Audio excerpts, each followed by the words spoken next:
We should be going live now, and we're going soon. I want to say, what's that thing they say at the beginning of the Joe Rogan podcast every time? I have no clue. Yeah, I don't know. Oh, you guys don't watch the Joe Rogan podcast? No. Oh, I love the Joe Rogan podcast. It's really good.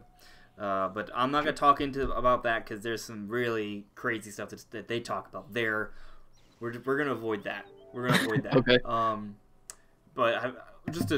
For example, like Joe Rogan brings on people like Alex Jones. He brought on recently Elon Musk, Neil deGrasse Tyson. Like he brings on some really big name people, and they talk about some really deep stuff. Isaiah, there you go. Yeah, he knows what I'm talking about. Joe Rogan podcast is great. I love it.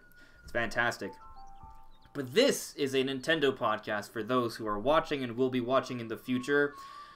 And we're going to be talking about Zelda, the Nintendo Switch, and probably for the biggest part of the discussion, Pokemon Sword and Shield and everything surrounding that so far, what we know, what we think. There's a lot to sort of delve into. We got a lot to cover. So we have both What About Nintendo and I Am Shifty here. Both the links to their channels are in the description below. If you have not seen their channels before, please check them out. They're both awesome. They both love Nintendo. If you're here for Nintendo, you're going to get a lot of that. Shifty, I know you've been playing Smash lately. Did you actually get to stream by any chance before we were messaging earlier? Yeah, I actually got off my stream like 30 minutes ago. Oh, nice. Did you win? Yeah. I went undefeated. There you go. There you go. Whenever I stream Smash, that does not happen.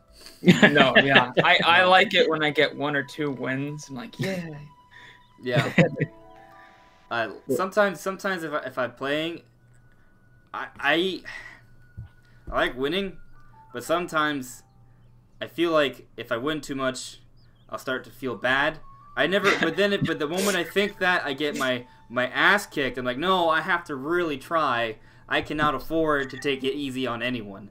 So, you know what it is? It's always on a streak. I will never win one and then lose one. It's always I win straight or I just lose straight the whole time. Ooh, that's all it is. Streaky. It's a game of runs, just like basketball. A lot of sports are very streaky. I think part of it, there is like a momentum when it comes to competition. I think,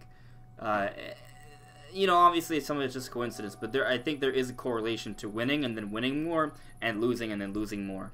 For example, I don't know who here will be seeing this that's going to be at the Penn State Pokemon Challenge later, but it's this thing from my college where we actually it's like a LARP, right? A live action role play where we get gym leaders all around campus and the Pokemon games, and we have gym battles. We actually create badges. We give people badges. There are side quests and events, and then if you get all your badges on Saturday, you get to go to the Elite Four on Sunday. I've already said this like twice before, but I'm gonna be Elite Four. I used to go to Penn State. I won 4 times. My name's on the plaque 4 times.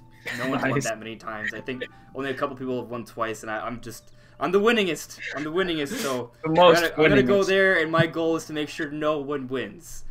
That's no happened one once can before, win. and that was my fault as well. Okay, I'm gonna stop being cocky about this. But my point is I'm good at Pokemon. I'm not as good at Smash as I am at Pokemon. I'm pretty good at Pokemon, and even when I'm on Pokemon, I practice. I'm practicing with my team. I'm not gonna tell you what I practice with on Pokemon Showdown because then people will know it's supposed to be a secret. But when I practice with it, I've gotten really good. Like I'm using a dual type team in singles OU, which is the most competitive like showdown tier at least. Well, there's also VGC. Those are the two. Right now I'm in the top 200 with a dual type team, so I technically have a disadvantage against everyone else who is playing. Yet I am technically already ranked in top 200, so I feel pretty good about that. So I think the team is pretty much ready for this challenge. But my point is, I keep on trying to get to my point, but I'm not doing it. Is that when I play, sometimes I win a lot, but then other times I lose a lot. I'm like, what the hell's going on? Something's wrong. Sometimes there's just this psychological like impact of losing. You lose one, you're a lot more susceptible to losing a lot more after that, right? But then when you win one, oftentimes that momentum from that one win gives you the confidence to push another, and then another, and then another. So I'm not saying it's 100%, it's obviously not, but I do believe there is a correlation between winning in streaks and losing in streaks. So I just went on a random tangent just because you said you win Smash either a lot or not. But, Right. Yeah. Yeah. There's my Pokemon winning streak tangent. Yeah. I see some people we already have in the comments here. Chris, hello man. Sabbath, Mastermind, Adam. Adam's asking me, what's your opinion on Rex being DLC for Super Smash Bros. Ultimate? Ooh, that's a good question. I hope. My opinion is hope. That is my opinion. I feel like if there's any Nintendo character that should be the next DLC character, like a Nintendo-owned character, it should be a combination of Rex and Pyra. That's my opinion. I think a lot of people will agree with me on that. But, Shifty, as you said next week, your opinion is that we likely will get mostly third-party characters, if not all, for this next DLC pack. And I'm kind of in agreement with that. I don't expect any Nintendo DLC characters for a while, but I do hope eventually we get a couple, and one of them I do hope is Rex and Pyra, but probably not for this Challenger Pass. Yeah, I'm pretty sure it's going to be mostly third party. Yeah. Pretty confident with that. How do you feel about Rex and Pyra, though? Are you even a Xenoblade 2 fan, by the way? I mean, I like Xenoblade Chronicles. I wasn't as into 2 as I was the first one. Mm-hmm. But I do think the idea of Rex and Pyra in Smash is a good one altogether. I prefer because I'm not really the biggest fan of Rex in particular as a protagonist. So yeah. I'm more into the idea of having Pyra than Rex. But I understand why they would have to be both. Well, if you play Xenoblade 2, yeah, they play together, and yeah, if you pay attention, I mean, of course you do, but in Smash Bros., Sakurai oftentimes thinks about how that character plays in their game, and he tries to find ways to reflect some elements of that in the gameplay for Smash Bros. And I do think that if Rex and Pyra, I always say Rex and Pyra because they are a tandem, they work together. In Xenoblade 2, you do most of your traditional attacks with Rex, but when you come in with specials, that's what Pyra does, and she's always tethered in support behind unless she comes in for the special. That's kind of how I imagine it would work in Super Smash Bros. Ultimate. So you're going to get Rex. Rex is that baggage for you, Shifty, but I think Pyra would come in with at least Pyra. Some people like to speculate that they would do like a swappable thing like Pokemon Trainer or something like that. But yeah, I hope it happens, but I'm not expecting it anytime soon. Yeah, I wouldn't expect it. I'm not expecting it either. Yeah. Unfortunately. For now. But that doesn't mean it will never happen. Just, let's one day. One day, maybe. I do think it has to happen as DLC for Smash Ultimate, though, because if it doesn't happen for Smash Ultimate, we could be waiting years, and by that point, there may be a couple of Xenoblade games that come out, and I feel like the window would have likely passed for those characters. So yeah, maybe even Monolith Soft's new medieval-looking IP that they got concept art for. Maybe, yeah. Maybe they'll fall in love with another tandem of characters. Maybe. We'll see. Yeah, and I don't trust they won't have a mech in there somehow. I know it's medieval. I think they ancient hired technology. And this yeah, is they said ancient technology and mechs in the in what was it, press release or something for it? Was it like a hiring thing or no? That's probably what it was. There was information came out about it somehow through their site, and it was talking about mechs, and I was like, what? I refuse to believe Monolith will ever develop a game that does not have mechs in it. Mechs are cool. Mechs are the best. Everyone loves mechs. Yeah. It's their thing. Hello there, Joe. How's it going, man? So, I'm going to segue, though. I like mechs. I think mechs are awesome. I think medieval games are awesome. And there's actually a game that came out 2 years ago that might be the closest thing we have to that. The Legend of Zelda Breath of the Wild. What do you mean mechs? Oh, well, there's actually a whole bunch of ancient technology, and apparently the Sheikah are the most advanced civilization in the entire Zelda universe, and they did it years ago. So that's kind of basically like ancient mechs. Right? You got the Guardians. Right? All you have to do is get inside them, and they're mechs. So that game came out 2 years ago. It got Game of the Year everywhere. It's pretty good. It launched with the Nintendo Switch. The Switch is also pretty good. I like both of them a lot. And it's the 2-year anniversary, and everyone's talking about it, so I figured we should also talk about it. I started playing Breath of the Wild last night, and I played a lot of it today as well.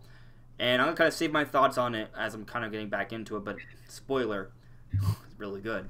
But what are you guys' thoughts on this point we are with the Switch and Zelda, and how do you kind of feel about them now that we're 2 years past their release?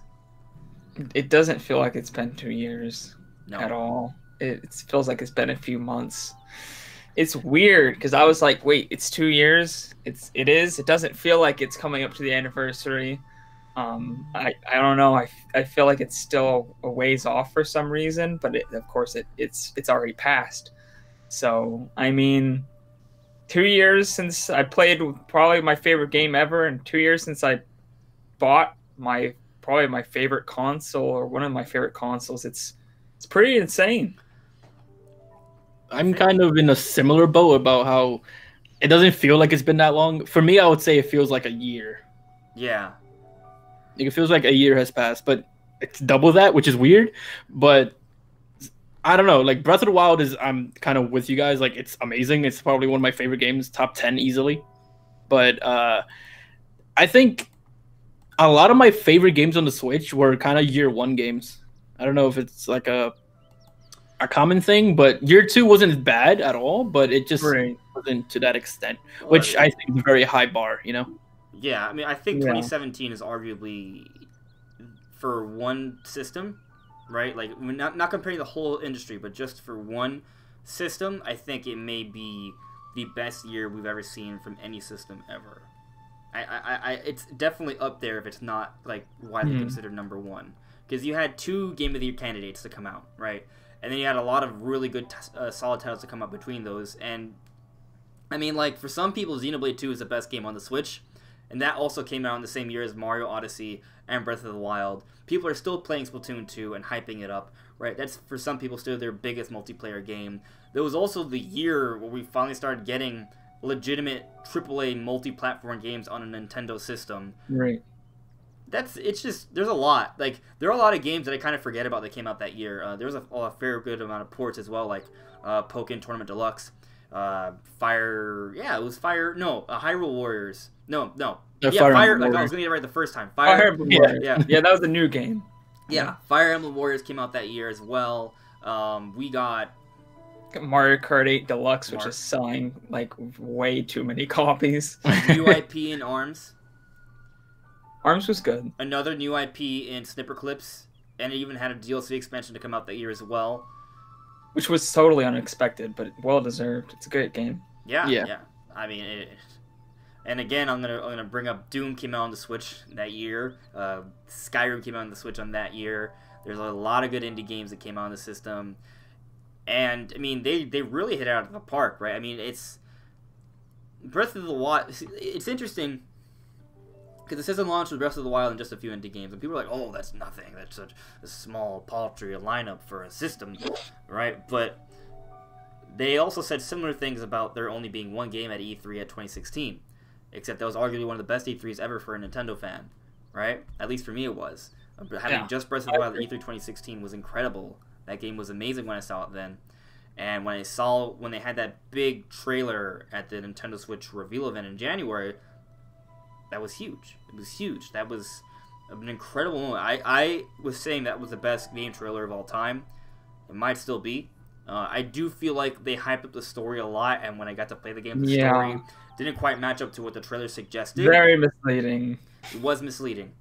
But, just talking about the game itself, I've done several things talking about the game over the time. Like, I did a graphical sort of comparison of, like, not comparison, but, like, thinking about the top 5 best games on the Nintendo Switch. I made a video about that, like, a month or so ago.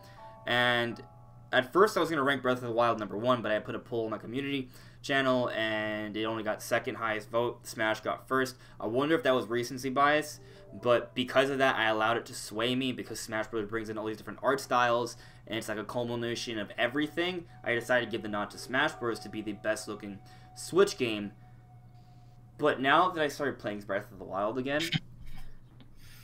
I can't. If I were to redo it, I would put Breath of the Wild at number 1, because it's stunning.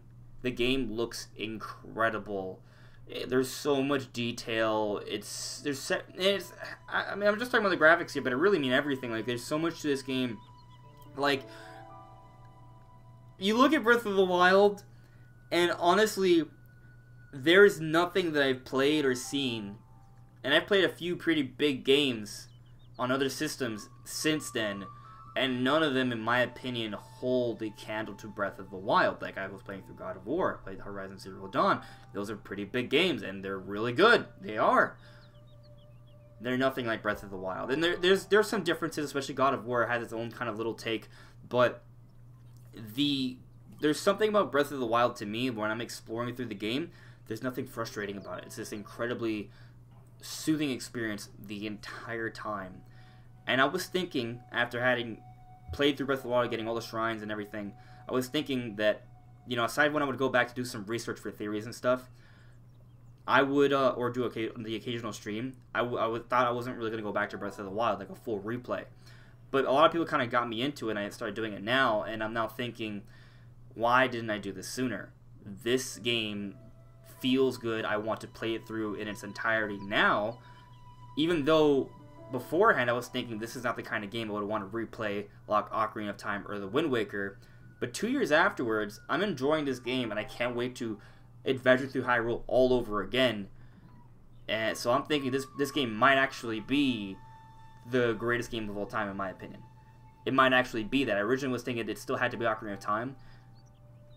But I also said back when Breath of the Wild came out that one of the biggest signs to tell how great a game is to see how good it is years later.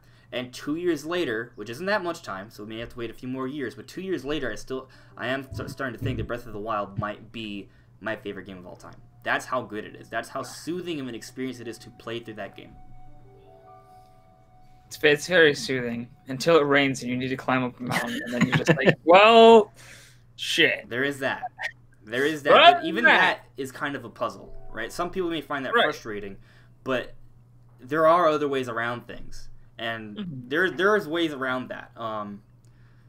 It's just interesting how Breath of the Wild there's so many different ways you can handle things, and there isn't really a game that does that yet. Like, I thought maybe other companies would try to pick up on that, and maybe they are. I mean, I know Assassin's Creed kind of pushed the boundary with that a little bit, but I don't feel like there's a game that really comes to the level of attention to detail in terms of how you interact with the world like Breath of the Wild yet. I'm having such it's still so special to me. Yeah, I feel that Breath of the Wild was... A lot of people like to bring out the fact that it was like a big, massive world, but I feel like most of it had to do with the fact that the world was so interactable for it to be like as big as it was. Like, some of the interactions that you have in Breath of the Wild, you just can't replicate in other open world games. For instance, I using the ice power, where you turn like the ice block from water. Cryonis. Cryonis. I used the Cryonis to climb a waterfall at one point to get somewhere that I wasn't supposed to get. I did that today. Yeah, it's crazy, and that's not the normal intended way to do it, but you can do that. Exactly, and the fact that it lets you kind of solve problems in your own way, regardless if it was intended or not, is kind of what makes it so good. Yeah, and for how big of a game it is, because you look at games like Skyrim, glitches everywhere, right? And the interactivity with the world there's not that much to it. But when you look at Breath of the Wild, the world is very large. Everything's interactive. There's many ways to do many different things. There are barely any glitches to be found. That doesn't mean they don't exist, because they do exist with every game. But you know, comparison to other games, it's not that much.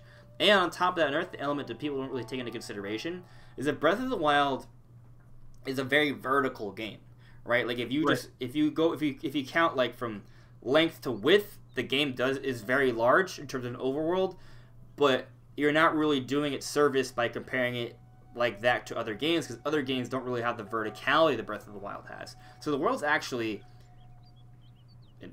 it may very well be one of the biggest games ever in terms of just there are some big games, like I know World of Warcraft is just ridiculous, right? But my point is that while it is a big open world game, it's bigger than some people realize because of the verticality, and it's incredible because there are very little glitches and everything is highly interactive. Yeah, and when you add in the fact that the climbing mechanic going together with the paraglider, it's kind of like the map is huge, and I've seen some people say like, oh well, it takes forever to walk from one place to another. Why are you walking? Climb to the highest mountain and just fly across. Exactly. Yeah, it's like there's so many things you could do. Like if you have bomb arrows, you could just bomb the ground. That updraft from the heat and the fire can lift you up into the air with your paraglider, and you could basically, as long as you have bomb arrows, you could stay in the air maybe for like an hour. Like you could really push it if you wanted to. Oh yeah, it's always cool seeing the gliding challenge that they do when you talk to the dude on the up on the top of the hill, and then he tells you to, or it's on top of the towers. And you jump off, and you see how long you can go for, and people circle the map like several times. It's like, how are you doing that? It is so insane what can be done. And another thing, there are other ways to run around. Like there's horses, and this is the first game where it's not the first game. Technically, Twilight Princess, you could also ride the boars, but in this game, there are so many different creatures you can ride. So there's that element in there as well, and then you can also snowboard, or grass board. Right. Or sandboard. So there's a lot. There's many different ways to move around, and there's also fast travel. By the way, you have fast travel from the beginning of the game, and every point that you register, every like sort of shrine or tower, you can go there whenever you want. Once you get to it the first time. So I don't think that's a fair criticism that you just have to walk everywhere. Yeah, there's many ways of going about it. If you're just walking from one place to another, then you're just kind of choosing not to. You take those options for yourself, I guess. Right. One thing that I do wish they had, and I kind of expect in the next one, is being able to swim underwater.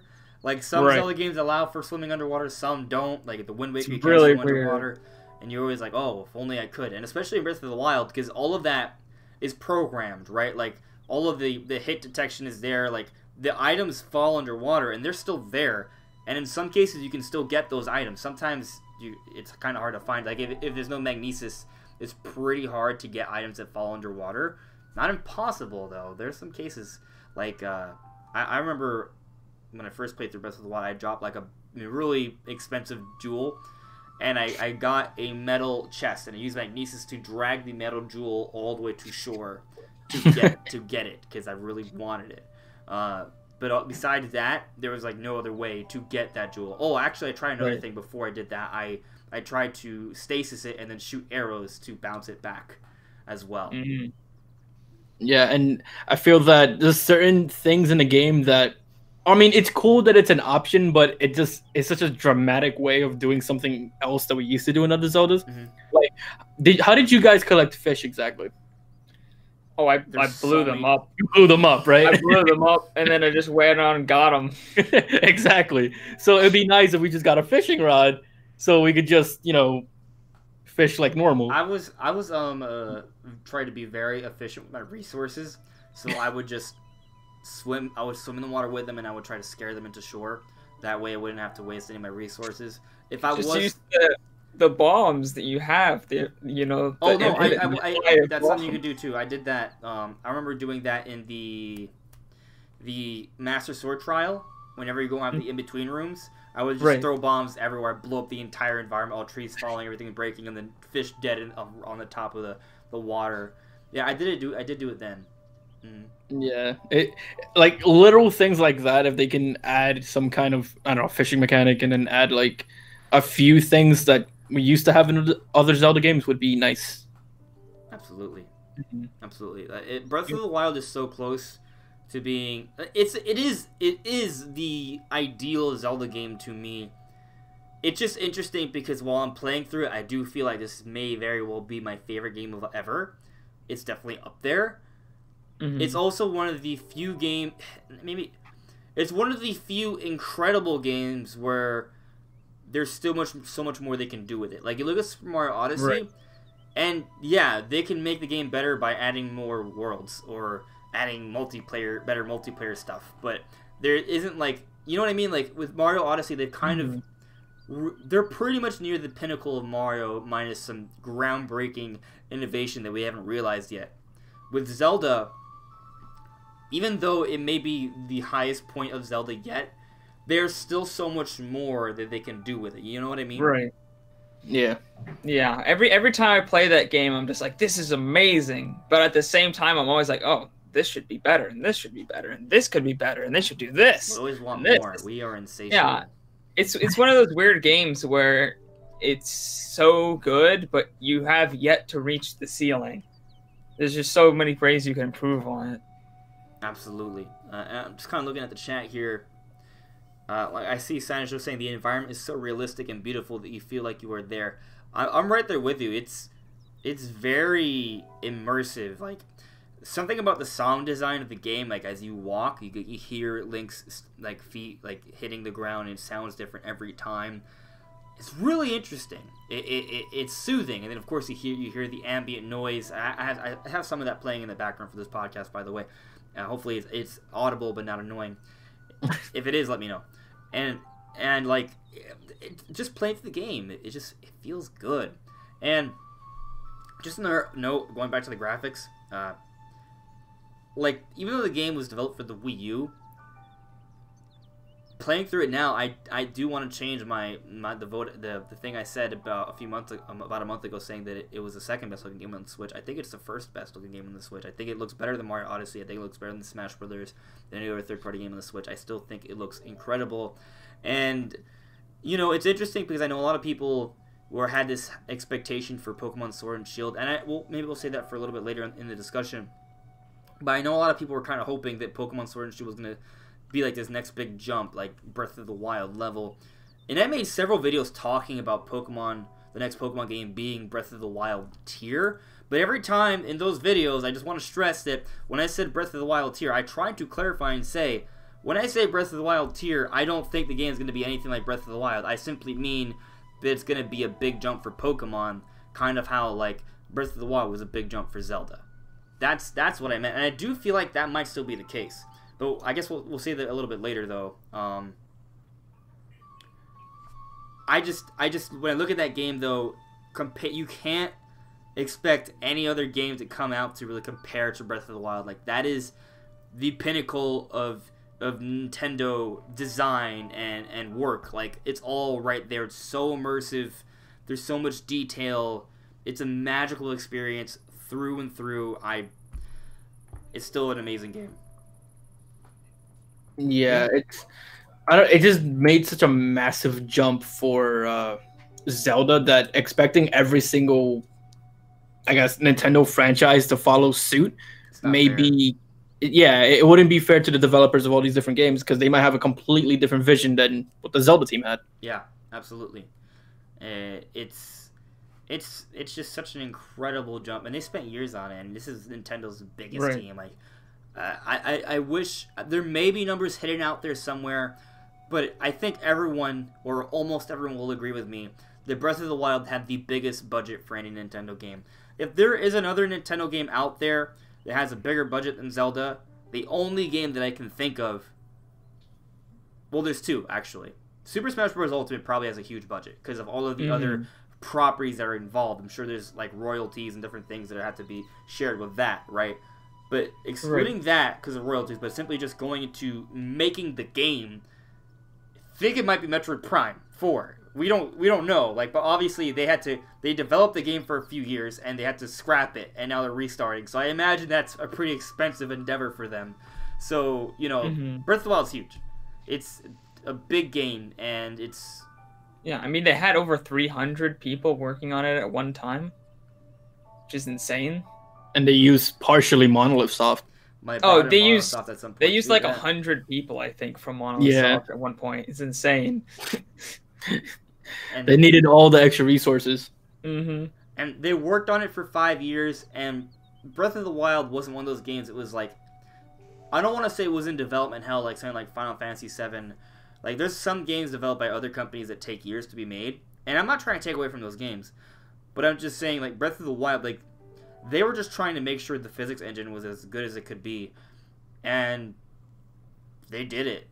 I have never seen a game that is that interactive that can do so many different things in that way. Like, I posted a little video on Twitter today. This is basic stuff for Breath of the Wild, but there's an enemy chasing me, and we were in the wild grass area in the beginning of the game, where there's a lot of dry grass, and I set it on fire, and he ran into the fire, and he died.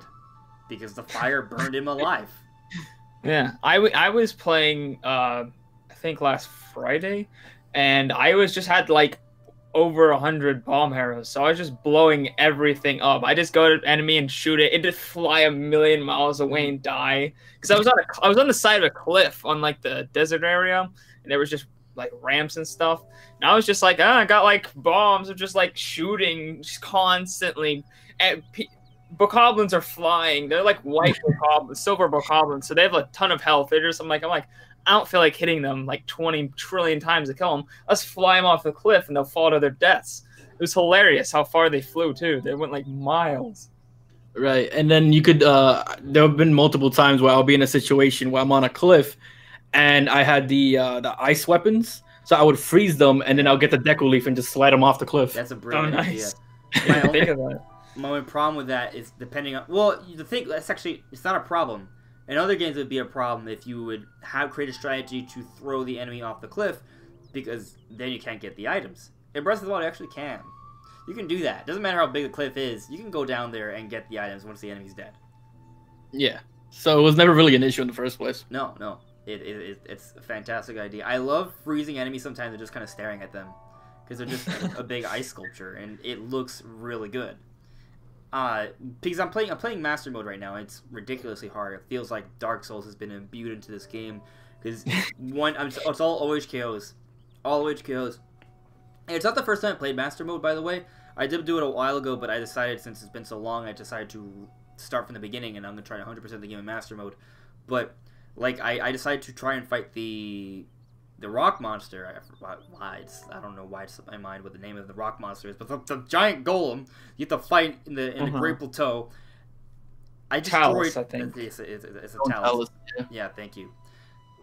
I was on top of it, and I cycled through my entire arsenal. It wasn't even halfway dead. All my irons were broken. I jump off, and I used a potion to give myself double speed, so I was running faster. And it still hits me when I'm running to the side. One shot, dead. That's it. Used everything I had. One shot, dead. Done. That's it. Oof. I'll go back to that later. But just to just me tooting my own horn here. But when I did try Master Mode for the first time, and I did make a video on this, like at this point it's like almost a year and a half ago, or maybe even longer. It was a long time ago. But I did record myself trying to beat the Lynel on the Great Plateau. And if you go back and watch that video, you will see that I clipped like 1,000 times. That took you so long. It was an incredibly frustrating experience. I had to get so good that every arrow shot that I shot would stun him in the head every single time. I could not miss once. If I missed one arrow, stunning him in the head, I was dead. Like, I just remember you tweeting at me, just DMing me all the time, like, "Oh my gosh, this is so evil. It's so hard." I spent hours on that. It was ridiculous. It was so ridiculous. Yeah, but it's hard. Master Mode is actually pretty challenging, and I like that it puts more pressure on me to actually want to go ahead and collect materials and come up with different elixirs and food items to give me more of an advantage, because in the initial playthrough of Breath of the Wild, you want to do that in the beginning, but after a certain point, you get your armor and your weapons get so good, and your power-ups, that you don't really need those other advantages. At least not for me. Right. I didn't feel like I needed it. But through Master Mode, I probably will need those advantages to really get through this. Yeah, I think it's probably gonna maybe near the end it'll start to feel like the old playthrough where you're just so strong that everything doesn't matter. But it'll probably take a lot longer through that playthrough for you to get to that point. Maybe. These enemies, they just soak up hits. They soak up hits, though. And that's an interesting thing, because the way Breath of the Wild is designed, with how the way weapons just break like crazy, I think it further encourages you to be prepared to destroy any weapon. Do not get attached to your weapon. That's the thing about Breath of the Wild. If you want to fully enjoy it, I think you can't allow yourself to get attached to a weapon, because if you do, you're just always going to be holding back, and you're never going to quite use your best weapon, and you're just going to be always frustrated. I think if you're prepared to let go of that weapon and just use it, cycle through everything continually, just use the resources that are in front of you constantly, I think that's when you get the most, fluid experience for Zelda. Yeah, I mean, for me, it's more about the freedom than anything else. Mm-hmm. because typically like my favorite kind of games are just like the open world games that just let you do whatever you want and just like go about it however way you feel. So when Breath of the Wild went in that direction and said like, hey, you can fight Ganon the second you start up the game if you want to. You just got to go do it. Like, have you tried that? No. I was too much of a wuss to attempt it. I have a save file on my Switch that it saves right before the Calamity Ganon without having beat any of the Divine Beasts. So you have to kind of do like a boss rush with less hearts. Like I think I have 4 hearts. I don't know, maybe 3. And I mean, I get some decent armor in the castle. Like I think I got the Hylian shield and stuff like that. Like I got it. That was hard to do, but you know, I had to go through all 4 of the bosses from the Divine Beast, and then you fight Calamity Ganon at full power. That's ridiculous. Now imagine doing that in Master Mode. Oh, gosh. Not fair. It's not fair. It's not fair. I don't even know how it's gonna. I'm sure there are several people who have done it, and there's probably videos on it. But to the average human being, it's gonna be a Herculean effort and then some. You have to find the most broken weapons, the most broken armor, and just go at them. But you know, just to whenever we talk about Zelda, I like talking about the things I love, but I also like talking about the things that I wish were a little better. I wish the very, very final boss was more than just a victory lap. He's not fun. Like the penultimate boss, that's good. Like that was that's the stuff of legend right there. I just wish that the next form of it was something more comparable to what we got in Ocarina of Time. Like I think the Ocarina of Time final boss, I would say the Ocarina of Time had the best ending for a Zelda game in terms of the final fight, at least. I felt that it's good. I liked Ocarina of Time's final boss, but I feel like I would have liked an ending similar to how Twilight Princess did it, where you just had like oh, maybe he finished his regeneration by the end. You have to fight Ganondorf, like the actual person. That was a cool way to do it too, because it was like a final epic duel at the end. That was I like Twilight Princesses, even though it was kind of weird that you had to fight him like 4 times. He just wouldn't die. He had a gaping wound from the very beginning, and yet he still wouldn't die. Like this dude too strong. Beast. And you also get to see Midna in hot form. That's also cool. Right. Yeah. It's always appreciated. Yeah. I liked Wind Waker's final fight too. You could just stab Ganondorf through the head. That was pretty dope. I would say that's the most unexpected moment in Zelda.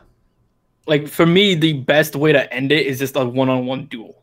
Like Wind Waker, Twilight Princess, like that kind of thing. I think Ocarina of Time has the best example of a final boss with Ganon. Right. But I like it when it ends with a duel. With Ganondorf. Yeah. Interesting.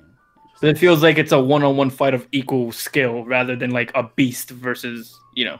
So what if, just an idea, okay? Let's combine these ideas together. So you have a fight where you fight Ganondorf. Then you force him into the Ganon, like the evil incarnate ultimate form, right? But then as you're defeated, you almost beat Ganon. He's like, oh my god, I'm still not strong enough. So he requests more power. So the Triforce of Power gives him more power. Maybe even throw in like the darkest, most purest evil essence of Demise comes forward. You see a sign of that. And that forces him to, like, control his actual raw power as Ganon, not Dorf, as Ganon, and then he gets smaller, but it becomes more like a duel, except it's a duel with this giant beast with a trident, so it's actually like a sword, you know, like an actual duel, but he's a fucking monster. I mean, I'd be cool with that. And it is like Link versus this dude, except the difference is it is like a mano sort of thing, except Link is showing how incredible he is because he's actually, you know, matching up to this guy in a pure duel with a giant beast that has focused its mind to fight more intelligently with these trident swords. It could be kind of like how they've represented Ganon in like the 2D Zeldas. Because he's not that much bigger than Link in those games, and he is fighting with a trident and fighting like normal.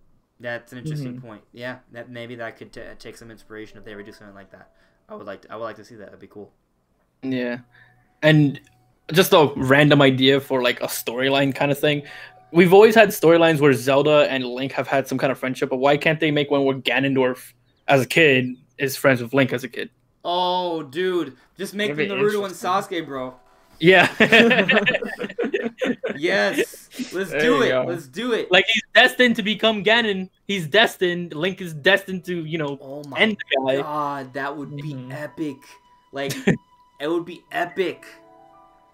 And you have to kill him. Exactly. So it becomes like this whole push and 'Cause pull he's your thing. friend. And at the end, like, he has this realization.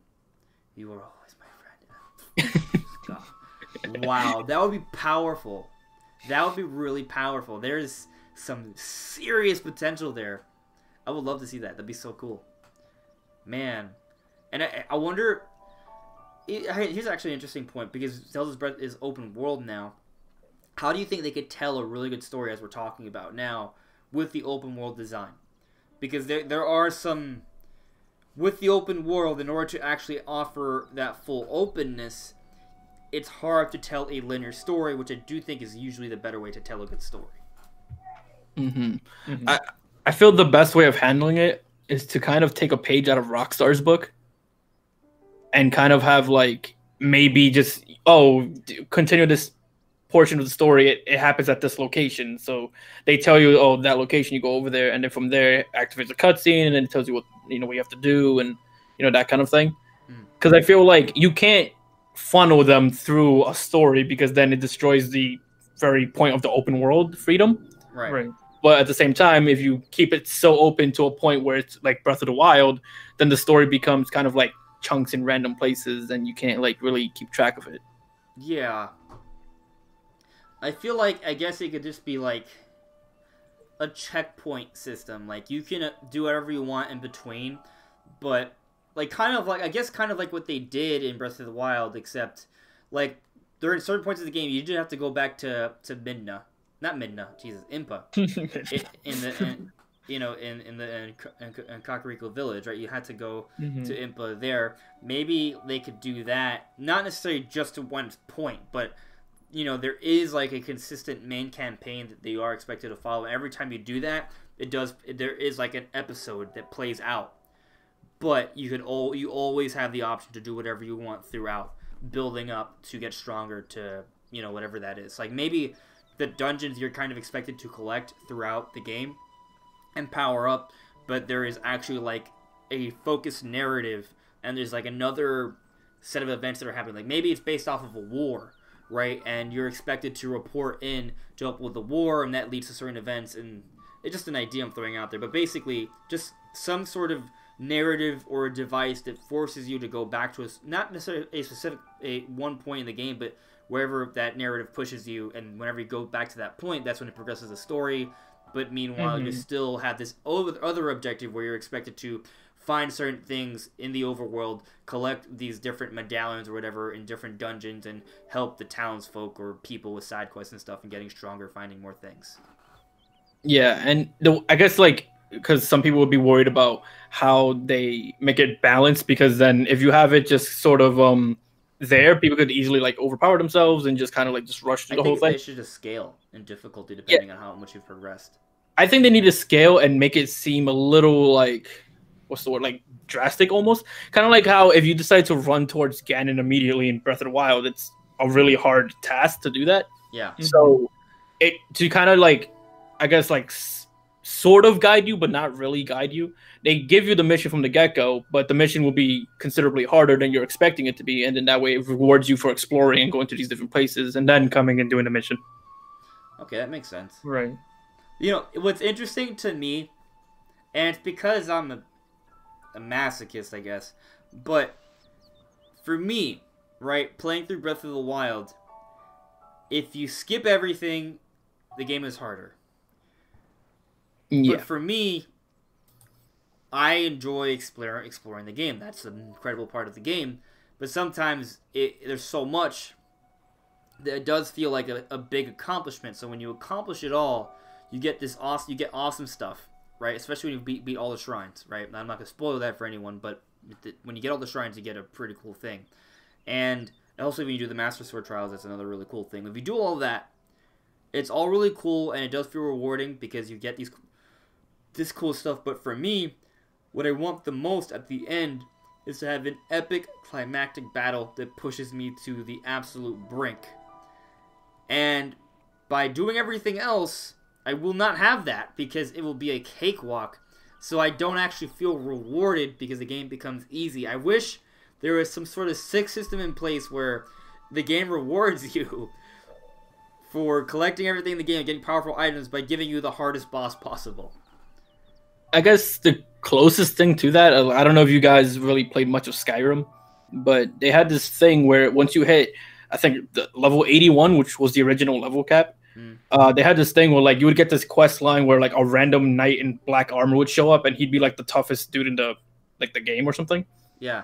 So they probably need something like that. Like if they can tell your stats have gone to a certain point that nothing will kill you, then they should kind of add in something like that where like some kind of quest line appears out of nowhere. Maybe there's a rumor in town of some knight walking around and you can go challenge that guy. And then that guy would be the penultimate challenge.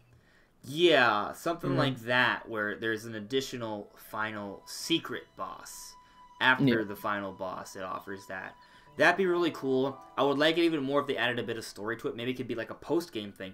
That's the thing about Zelda. Zelda doesn't really have a post-game, you know? Like, for Breath of the Wild, whenever you go back, you don't go back to after you beat Ganon. It's always before. And by doing that, it does give you the option to always go back and fight Ganon, which is always cool. But it'd be nice if there was a post-game in a Zelda game, more than just, you know, hero mode. I want, like you know, maybe an additional little campaign. Which could maybe build a little bit of a story towards a final secret boss. That would have been cool. Like, an idea they could have done for Breath of the Wild if they were to implement this thing we're talking about. Is if after you beat Ganon, they're like, okay, we now need to go around exploring Hyrule, setting it up so we can start rebuilding these different villages and towns that were all destroyed. But there's also this emanating source of the evil, the Calamity Ganon. We need to find that.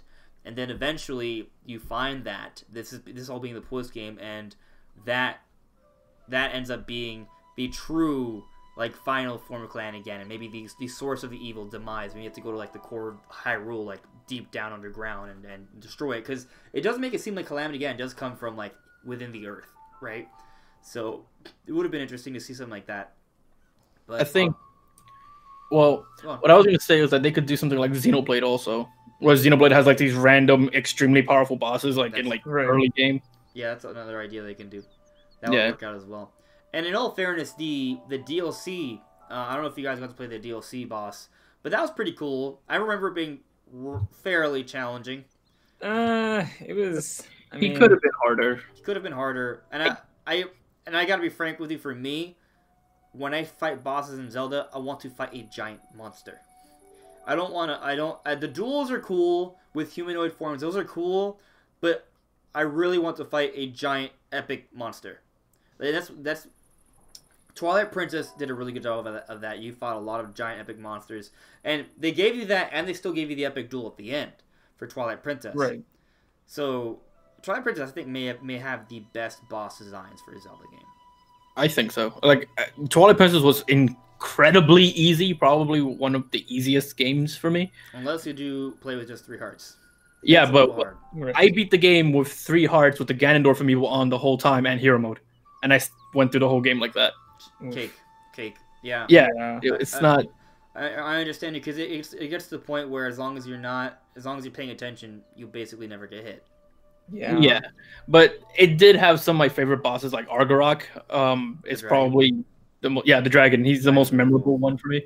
The water one was giant and epic as well. That one was cool. Yeah. The fire boss, I forgot the name of it, but you know it's basically the possessed Goron.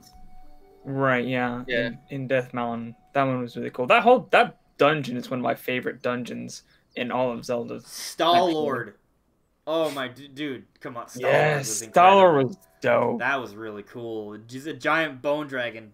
That's yeah, epic. It's epic. That's super cool. Like I guess like a good combination of both would be important, because I don't know, maybe it's the Dark Souls fan side of me that. I appreciate that. I love Dark Souls. Dark Souls is amazing. So I'm right there with you. I appreciate that as well. And also in Dark Souls, you have giant monsters you fight. So Yeah, and I like fighting the giant monsters in Dark Souls, but I just feel like there's so much more of a challenge to it when it's just a guy with a sword and you have to find out what his like patterns are and his techniques and that kind of thing. I understand what you're saying.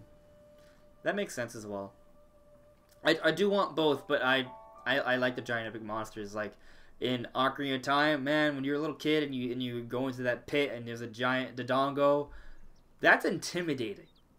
Yeah, they're like both styles are like awesome, and one of the I'll never forget fighting Dark Link in the Water Temple either because that is the ultimate duel. Yeah, when he jumps on your sword, that You're just completely I lost my mind. What? I can't do it. How did he? How can I do that? Right? It'd be interesting if maybe if they ever do that again, that you learn how to jump on someone else's sword. Like imagine if they gave Link that ability. If they ever revisit the Shadow Link duel, that'd be cool. I mean, yeah, like they should do that again and just have like more of a, I don't know, a focus on like the sword combat than anything else, instead of just like tricking the system in a way. In fact, I mean, I've talked about this before. I would love the idea, Brand. I know you're right there with me. They have a remake of Ocarina of Time, but it's not a remake. It's more like a retelling because we know in Ocarina of Time they split the timeline into 3. We understand 2 of the splits, the child and adult, but we don't understand the fallen hero timeline. Like, supposedly Link fell in battle.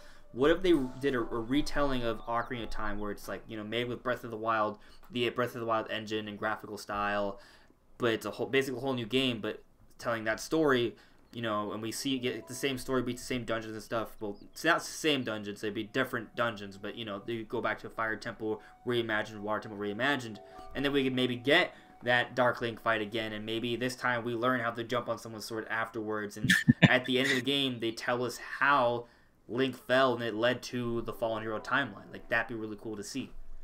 I think the Fallen Hero timeline like really needs like games that help structure it a bit better. Because it's kind of, out of the 3 timelines, it's the one that has the most confusion, I think, in terms of like how the games connect to each other. Yeah, it's weird.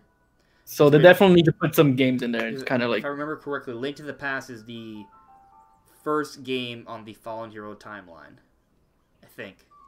I don't remember. I have to go back and check. It's been a while since I've done some timeline theorizing here. It's been a little under 2 years because I kind of stopped the run once Breath of the Wild came out. Like, a few months into Breath of the Wild, like we got a pretty good idea of what it was, and that was it. Yeah, but I agree with you, though. They need to do something like that. And I do think my idea would kind of work. I don't know if you guys agree with me there, but just something to at least give us a better route for that timeline would be interesting to see. Right. I love that idea. The one thing I would change is I'd probably use that Wii U tech demo Zelda art style, but, a little less Twilight Princess and a little more Ocarina of Time. And use that instead of the Breath of the Wild art style, because I feel like it's. I care more for having the engine. I want the engine, the art style. Right. Yeah. Right. I'm there. I see that. That'd be cool to see. So, any sort of, we're gonna get to the chat in a moment, but any sort of like random thoughts you want to put in about Zelda and the Switch before we jump into Pokemon Sword and Shield? We're an hour into this discussion. We still haven't touched the main topic, which is Pokemon Sword and Shield. Just real quick. I mean, I can talk about Zelda forever. But right, dude. I can talk about it for entirely too long. Which is why I have to cut it short, because we're on a timeline. Right. Just real quick, though. Since it's been 2 years, we're getting ever closer to the next game. Don't do it! Ever closer. We're supposed to move on to talk about Pokemon, sir. No. It doesn't. We don't have to talk about this. I just want you to keep it in your memory that we're 2 years. It's been 2 years, guys. I'm excited to play Link's Awakening, but 2D Zelda is basically a different game from 3D Zelda to me.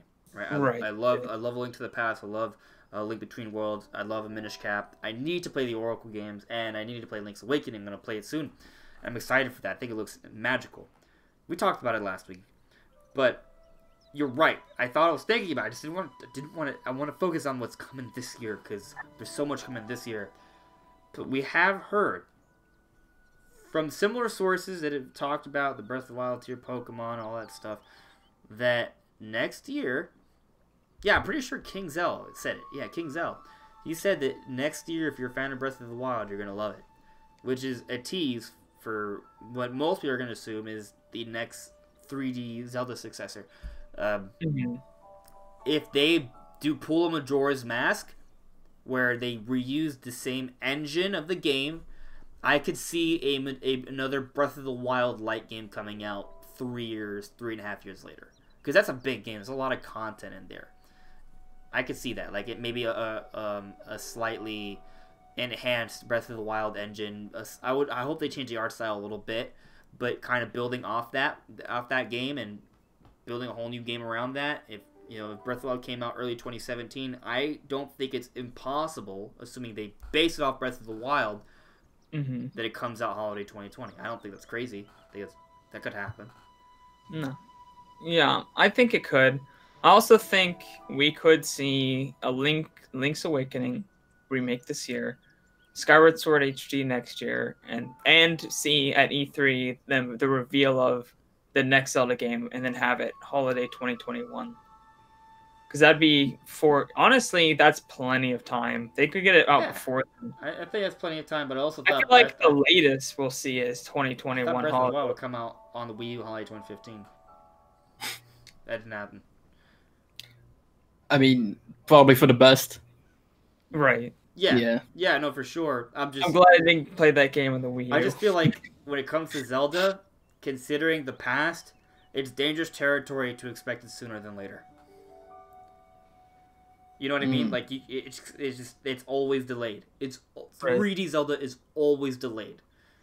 I don't think Skyward Sword was publicly delayed, but we all thought we would see that game sooner, and we just had this piece of concept art of like a really shadowy Link and this thing that we now know is 5 for years. We didn't know it took. The Twilight Princess was a GameCube game, and they ported it over to the Wii, right? Basically like a Breath of the Wild situation, but that was before the Breath of the Wild.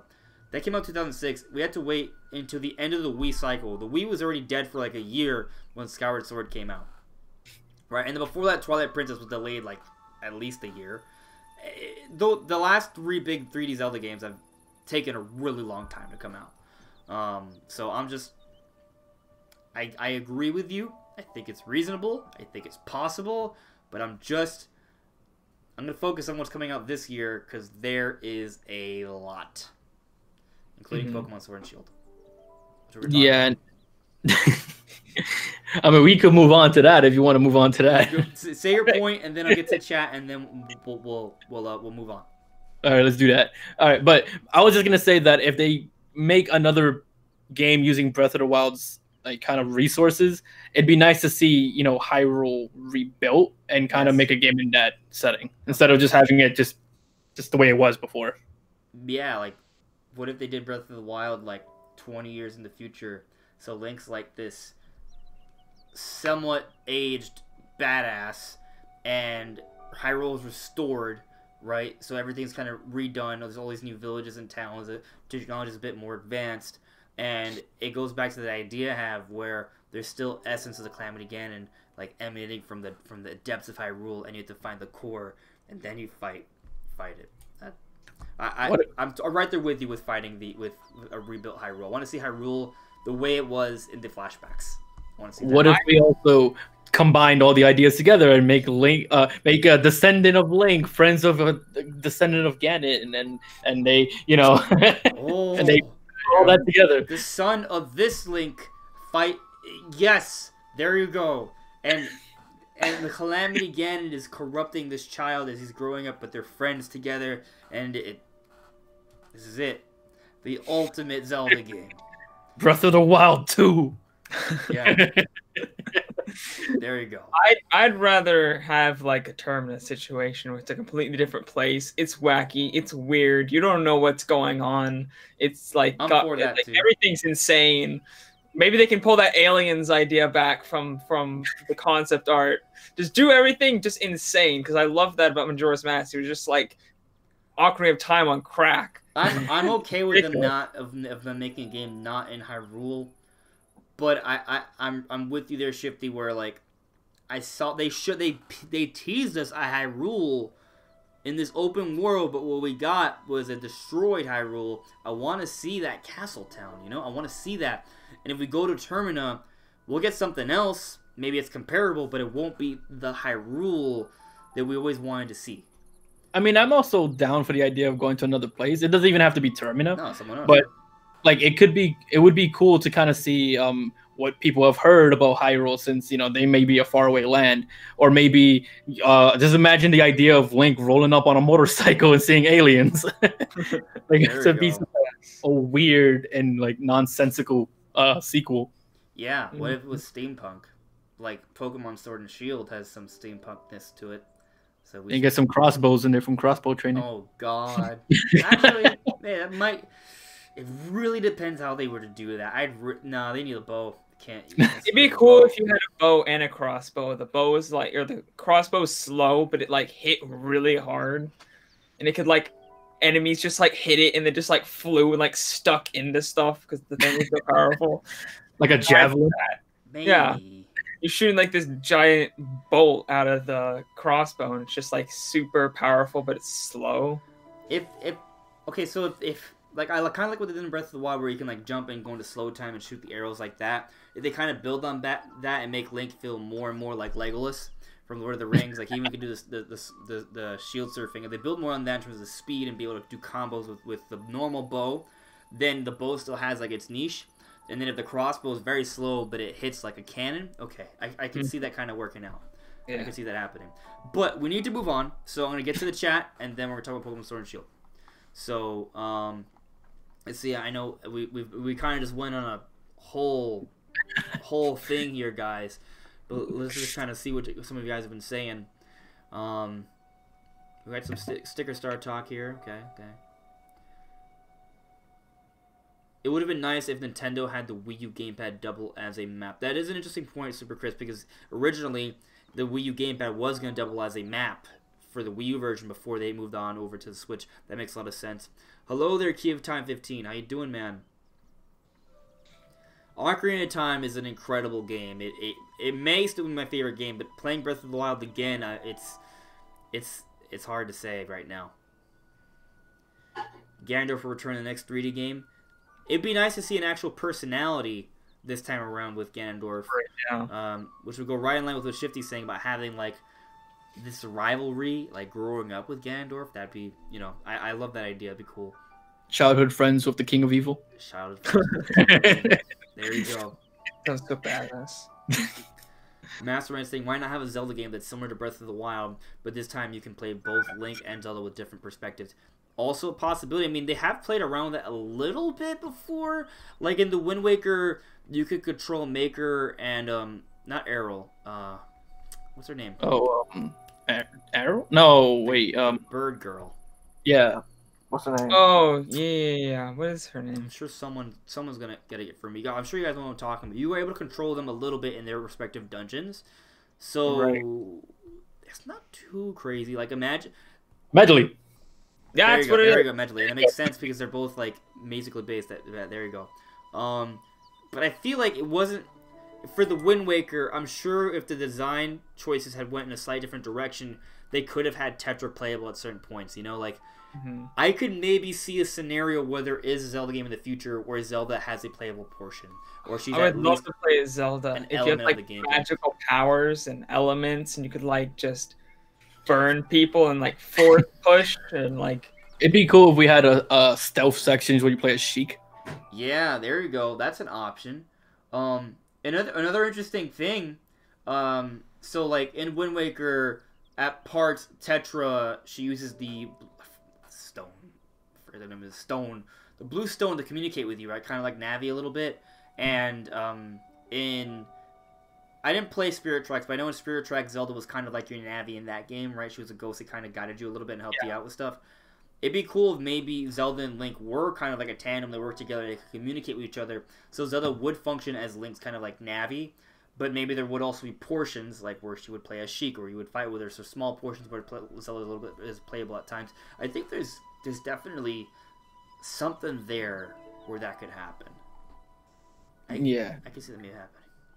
They could even have something where Ganondorf takes Zelda, and then she's trapped in the castle, and then you have a section where you play as Sheik, and she sneaks out of the castle. There you go. That's an idea right there. That could work. I could see that for sure. Mandy Lee plays. Hey, Dark Souls. You don't like Dark Souls? It can be She's never been a fan. a real grind. Sabbath, the return of the dead hand. Dead hand is creepy, super creepy. Yeah. There were no dead hands in Breath of the Wild, were there? Have you seen the concept art for some of the Guardians of Breath of the Wild? They look very Dark Souls-esque. Yeah. I feel like I have to do a Google of this. I've seen some where it's like really giant, creepy bug thing. Yeah, they look like elder. Terrifying. They look like they belong from an H.P. Lovecraft like thing. I'm looking here. I see some weird stuff. Terrifying. Like some of them just looked very obviously not mechanical and just Yeah. This image is way too blurry. They were going down some dark ideas for Breath of the Wild. Yeah. Oh gosh. If they come up with another one, they can go down that line if they want to. Make you know how Termina was a horror show to an extent. Yeah. They can kind of bring those kind of ideas back. There's a lot of interesting ideas. I'm just gonna put this on the thingy here. Like, just kind of me clicking through some concept art right now, but there's some creepy I don't even know which ones here are actually official art or not, but there's a lot. Yeah, that's it. Yeah. I'm not sure which one because I'm pretty sure the stream's like delayed. It was all the four top right above the one fire. with multiple images of the Guardians. Yeah, they're all black and like skull. Yeah, that one and the one next to it. This one? This one or the one right to the white, the one you were just clicked the on. one that looks like from a horror book. Yes. Yeah. This is from Zelda the concept. No way. Yeah. Yes. No way. You gotta be kidding me. What the hell is this? This is. Do you remember? Maybe you guys didn't ever read these books. When I was a kid, there were these creepy books that would like tell you really scary stories or show you pictures that look like this. Like people dying or like having no soul or their chest cavity is missing and they would have weird designs like this, dude. Bro, if they had a Zelda game like this would be intense. This is very Dark Souls-ish, actually. Yeah. Oh, this would be sick. In the Yeah, worst no, way possible. This is like the Ocarina of Time but like 10 times worse. I think the problem with this is that I don't know, man. Like, there's just some. I just don't see how Nintendo would be like, yeah, let's make a game that's basically a really demonic horror story that little kids sometimes play. I don't know. It depends on the art style. Like, yeah, it looks horrifying on paper, but make the art style bright and colorful, and suddenly no one has a problem. Yeah, no problem. Yeah, there you go. I mean, if you think about it, floating little skulls aren't really that scary in Wind Waker. Like, there are skulls that float around. You're just like, okay, whatever. That's cute. It's not a big deal. Right. I want it to be terrifying. I want to like literally scream out loud playing the next Zelda game.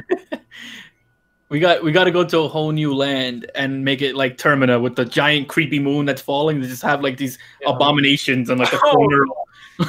Fall from the sky and start eating citizens.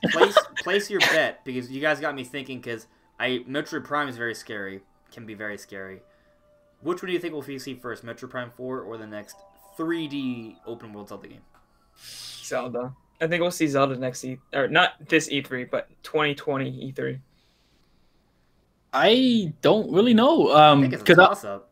Yeah, I think so too. Because we don't know how long they've been developing the next Zelda. They've probably been doing it since Breath of the Wild, realistically. Yeah, and there's a small possibility that the supposed gameplay demo that Retro Studios shared with Nintendo was based off an actual engine, and they could just jump right in with that engine, which would speed up development a little bit. So you never know. Like, I doubt we'll see Metroid Prime 4 at all next year, but we also might not see Zelda next year either. We might. What if we have a year where we get both Zelda and Metroid Prime? Like, what if both come out in 2021? Well, then we'll have a 2017 scenario, as far as I'm concerned. Yeah, and I could see a 3D Super Mario game coming out next year. I don't think that's great, especially because we didn't get any DLC. Like, I was thinking we would get DLC for Mario Odyssey, and we didn't. Like, I could see an Odyssey sequel or Mario Galaxy 3 coming out next year. Because that would be 2020 next year, and Mario Odyssey came out 2017. So, 3 years for a Mario game? I don't think it's far-fetched. Probably. It's possible. Yeah. Yeah. Man, we got a lot to talk about, and we still didn't talk about Pokemon Sword and Shield. So. Fun times. Yeah. So let me see. There is something a lot of you guys have brought up. So private information, for example, brought up. I know a few of you guys also brought it up, but he's saying, did everyone hear about the Sonic movie leak? I saw the pictures. Whatever. Honestly, they're not as I don't like. I don't like the proportions. I'm not over here like, oh my gosh, this is an abomination. Yeah, I don't like people are freaking out because it's fun. It's kind of fun to freak out about things sometimes, you know, when it's just fun to hate on things because other people are. It's fun to go overboard, but honestly, the designs aren't good at all. But they're not the worst. There were other things they could have done that made it like they could have had like realistic Hedgehog, just like black soulless eyes, and it would have been fucking the worst thing ever. Like there were things they could have done worse, but it's bad. Yeah, it's bad, and I mean, maybe it's because I've just never been a fan of Sonic, but I just don't see anything of it that's really all that redeeming. Everything about it seems very creepy to me. I don't like Sonic. I've never been a huge Sonic fan either. I think I might be it sounds like I'm the bigger Sonic fan out of us three, but I wouldn't call myself a Sonic fanboy. There's a few Sonic games that have been Nintendo systems that I've bought, played, and enjoyed a lot. Like, I like Sonic and the Secret Rings. I like Sonic Colors. I thought they were really good. I think they were a lot of fun. You know, Sonic Adventure, I didn't play it, but I want to. Like, I'm kind of thinking about maybe... Well, I mean, we know Sega Ages is a thing, so maybe we could play that on the Switch not too long from now. But, you know, I am a fan of Sonic games. Sonic Rush is another good one on the DS. But I don't... I love Sonic Mania as well. Like, just... The point is, I've played a few Sonic games, but not every one. I don't... It's whatever to me. It's whatever. I feel like here's the thing about the Sonic movie. It's one character that is like the big deal. I don't even know if they're going to have any other Sonic characters in the movie. I imagine they will. They might not. I have no idea. But to put into perspective, the Detective Pikachu movie has hundreds of Pokemon models in it. And I like those all more than the Sonic model. Yeah. Put that in perspective. Where would you rank it along the compared to Genie? Ooh, Genie from Aladdin. So I feel like I gotta be honest with you. I don't like to be that guy who likes to jump on the hate train with all these different things. Like, I think part of the issue with Aladdin and Will Smith playing the role of Genie is because Robin Williams, the original voice actor for that role, is now dead, and that's kind of... There's no way he can replace that, right? He has to come at it from a different take, and Will Smith has an incredible personality. But looking at the footage, it does look awkward to me. There's something about it that just doesn't feel right. Maybe once the movie finally comes out, there's a couple little things that they fix up, and it all of a sudden feels right. But yeah. I don't like how it feels. I don't disagree with the idea of Will Smith being in the role or anything like that. I think on paper it sounds good. But when I saw the execution in that the trailer where you actually see the CGI of him, it's a little awkward to me. Like the way he moves, like it doesn't. I think the problem is he looks like a human. He doesn't look like a genie. Like I saw somebody edit him to look like big and like Genie does. The hell out of that. They made him look like Majin Buu. Like they've done so many different things with him. It's crazy. I saw them edit it to look more like how Genie looks. Like he's big and he doesn't look like a human. Like he's giant. Like and he's not proportioned like a normal person. And actually, I was like, oh, that looks good. It's like Genie's not supposed to be normal human proportions. It's not how it works. And I've also heard people complain. This is slightly different, but I've heard people complain about the antagonist. I forget Jafar. Is it Jafar? The antagonist in the Aladdin, that his voice doesn't sound right. Is not antagonistic enough or intimidating enough. I haven't heard him yet. Maybe I'll just say that I'm not that hyped for the Aladdin movie. I am incredibly hyped for the Lion King movie. Very hyped for that. I'm interested. You want to know what else I'm hyped for? The Detective Pikachu trailer. That was really good. That told me even more in the movie. Pretty awesome. What did you guys think of? Did you guys see the trailer for the Mewtwo remake? Yeah. How do you guys feel about it? I'm not totally on board with how it looks. Honestly, I don't know what the point is. I guess, yeah. I also don't know how most people reacted to it because I didn't really look into it too much. But it kind of and this is gonna sound really bad, but it kind of reminds me of Jump Force. I've heard that. Really? I've heard people say that. My perspective is some parts of it look good, other parts of it look okay. Mm. And I do think the characters look a little derpy. I agree with that sentiment. The Pokemon look pretty good. I think the scene with Mew and Meowth actually is really good. Like that scene for whatever reason looks really good. Other parts See, of I've it look only seen more screenshots though. I don't know how it looks in You motion, gotta but watch it's the trailer. fucking still Oh, you gotta watch great. the trailer. Look up the trailer. Just look up Mewtwo Evolution trailer. You'll And just to put it out there, like I don't have a issue too much with the way the Pokemon look. It's more like the human characters. Right. They do look a little derpy. And I do see how they kind of look like Jump Force. For the record, I thought Jump Force looks great. It's just kind of how like Jump Force looks great when you look at still images, but when you see it in motion, that's when it kind of falls apart a little bit. Yeah, I think Jump Force looks really good. Just the animation quality is trash. Yeah, the animation presentation is bad, but like even the particle effects are impressive. There's other issues with it, but it's not the designs themselves that I have a problem with. So I think it's like I mean, for me, keep in mind, I'm not an anime fan of like. I'm very casual when it comes to it.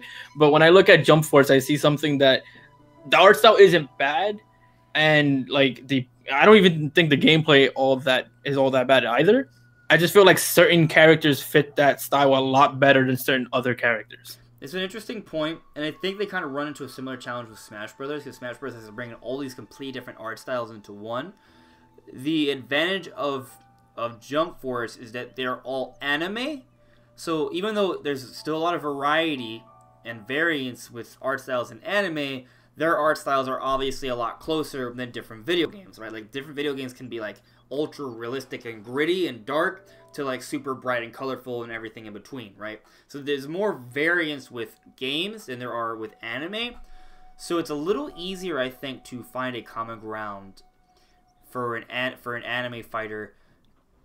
Again, I'm actually a fan of a lot of the characters that are in Jump Force. Like I'm a fan of JoJo's Bizarre Adventure, Bleach, One Piece, Naruto, Hunter. There's a few more others in there that I'm like. Rurouni Kenshin's in there. There's a few others, but I'm a fan of most of. There's only a couple characters that I'm like, okay, who is that? Like almost everyone in there, I'm like, yeah, I'm really glad they're in there. I'm okay with how it looks. Yeah, I think it's fitting for characters that are detailed, like Kenshiro, Dio, Jotaro, like those kind of characters. Considering they're already detailed, it looks fine on them. Okay. It just looks a little off to me when you look at some of the more less detailed characters, I guess you could say. Examples? I'm not familiar with anime, but there's like this blonde-haired kid who has like. Luffy? I think you might be talking about Kurapika. Does he fight with chains and have red eyes?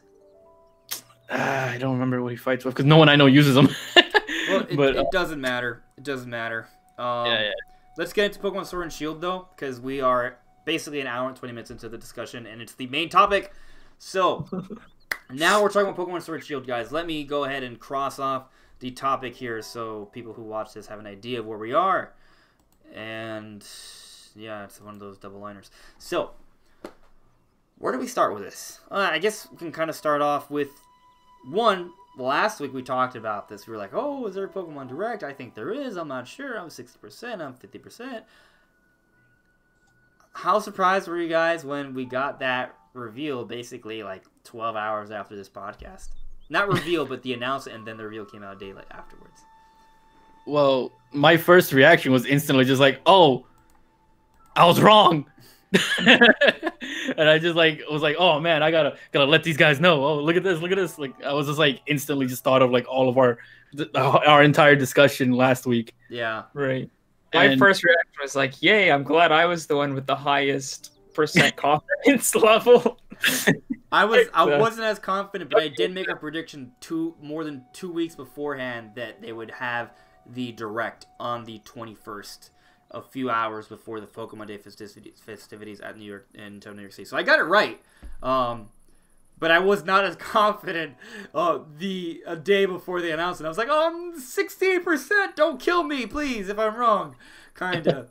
So, you know, I feel like I can only take like a little bit of like, yeah, I got it, but only a little, not too much. I'm just happy they showed it off. Like, I'm happy we got to see it, and I thought the direct was great. I think they did a great job of sharing everything. I'm glad they didn't pull a Sun and Moon, and they gave us starters, they gave us gameplay, they gave us names. We got a good look of the environment. We got to see the map. Like, they gave us a fair bit of information to sort of mull over, right, for a while. They didn't just give us, like, maybe concept art, we're not sure kind of thing like they did with Sun and Moon. So I have to say, I called that direct. I had every detail down in my. If you go back and watch my predictions video, everything that I said was going to be there was there. Everything I said wasn't going to be there wasn't there. The only thing that I kind of got wrong is I thought that there might be legendary shown off, but there weren't. So I guess that I didn't. It wasn't I didn't predict it, but I said it could happen. So I guess I didn't technically get it wrong. But I'm saying it's debatable because they didn't show gameplay of the actual legendaries themselves, but there's at least 2 legendary Pokemon that are hinted at within the trailer. At least 2. Yeah, and I'm assuming one of them is talking about the that field with the giant Yeah, that's for sure one of them. I'll put money on that. Anyone disagree with me? No. No. Okay. Not on my end. No. I remember watching it for the first time, and I was streaming it, and I had my brother, who's a much bigger Pokemon fan than I am, that he looks into these things a lot more in depth than I do. Okay. I had him on the side with me watching, and we just like paused it right on that field part, and we're just like, "That's a Pokemon." There's no 100%. Way. 100%. Yeah. I did not think of this, and I've never heard anyone suggest that until now. So I'm just like, oh, that makes sense. No, it's absolutely, dude. Oh my god. The little things. Did you guys notice they don't look exactly like Meltan, but they have like these round heads and they have like little beads inside, kind of like Meltan. Did you guys notice that? So I did see that, yeah, but I could be wrong because I'm not saying it is Meltan, by the way, because the shape is different, but the head part with something inside it is similar. So I just feel like there may be some intent there to suggest that. I think it's not Meltan at all, because the way I look at it, it's like, yeah, there's like these little creatures or whatever, right? But the thing is that the head part kind of doesn't look like Meltan to me. It's the part that makes me think it's not Meltan at all, because I don't know what to describe it as, but you know that part on the soda can where you have like I don't know what you call that part of it, the little tab. Like that metal tab. Metal tab. Let's just go with metal tab. Like that, it looks like that. The shape is an oval like that with a line going down the middle. Interesting. Honestly, Interesting. I have no idea what you're talking about. Okay, I wish I had. I wonder if I could like pull up an image real quick. Yeah. Pokemon Sword and Shield hill with giant. Oh, okay. You still talk about the hill. Yeah, we're still talking about the hill. I just need like a high quality image. This is decent. It's a decent image.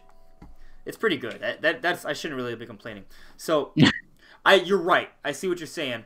There's actually different ones if you look. So this one over here. I realize that if you guys are looking at the stream, there's a bit of a delay, but the one all the way on the right almost looks like it might be more closed off. Like they're all different shapes. This one's a completely different shape. The second one on the right side, it's like. Yeah. It's a completely different shape, but I do agree with you. At least the one at the foreground, the second one on the left, right? That one looks completely like a soda can, and maybe the one all the way on the left and maybe the one all the way to the right also could be soda cans, but they're kind of a bit more because they're further off. It's harder to tell for sure, but definitely the other one that's next to it is not that. It looks like something completely different. So I don't know. It's interesting. I don't know why I never got a good look at this. I've literally done 2 graphics analysis for this game for comparisons, and I never bothered to look at it in detail because I was just going over different graphical features. So I was more focused on like the clouds and the draw distance, and I completely overlooked this thing. That's definitely a Pokemon. Yeah, and it was the number one thing me and my brother were so focused on, because it was this giant field, and the way the camera angle is, it's like completely focused on the like it's putting a lot of attention on that hill, and that image. So it has to be something important, especially on the map. Like that. It has to be. We know. You can see it from the map view. We know it's a reference to. I don't know the names of this stuff. I might understanding of United Kingdom culture is like almost zero. So just full disclaimer here, but I know that if I don't know, you guys can probably see it right here, but you see this thing, like Game Explain did a video talking about it. So check out Game Explain's video. Just you can go on their channel, you'll see it. There's like this giant that is painted on mountains over there in the UK somewhere, and it's basically a reference to that. I agree with that. It's a reference to that, but at the same time, I think it'll suggest that this is a giant Pokemon, maybe the biggest legendary Pokemon we've gotten yet. Maybe, and I think it has to be electrical based because it almost looks like it has an antenna for a tail. And if you look over here on the left, it almost looks like there's lightning symbols. Like I don't think it's pure electric. I think it might be maybe fire or electric or something. Looks like it's blowing out a storm cloud and it's raining lightning down on everything. That's what it looks like to me. It could be a thunder god. So that makes a lot of sense because if it's a giant, thunder, like I think there's something there. It's a thunder god. We've had that before, technically, in Pokemon, but I'm sure there's something more to it than just that. It's at least one of its types I'm betting is electric because it looks like its tail is an antenna and the lightning symbols, and that might be a cloud. It could also be a sun. Yeah, I can see that. Yeah, hard to say, but definitely that's. I think we're all in agreement. This is some crazy giant legendary Pokemon.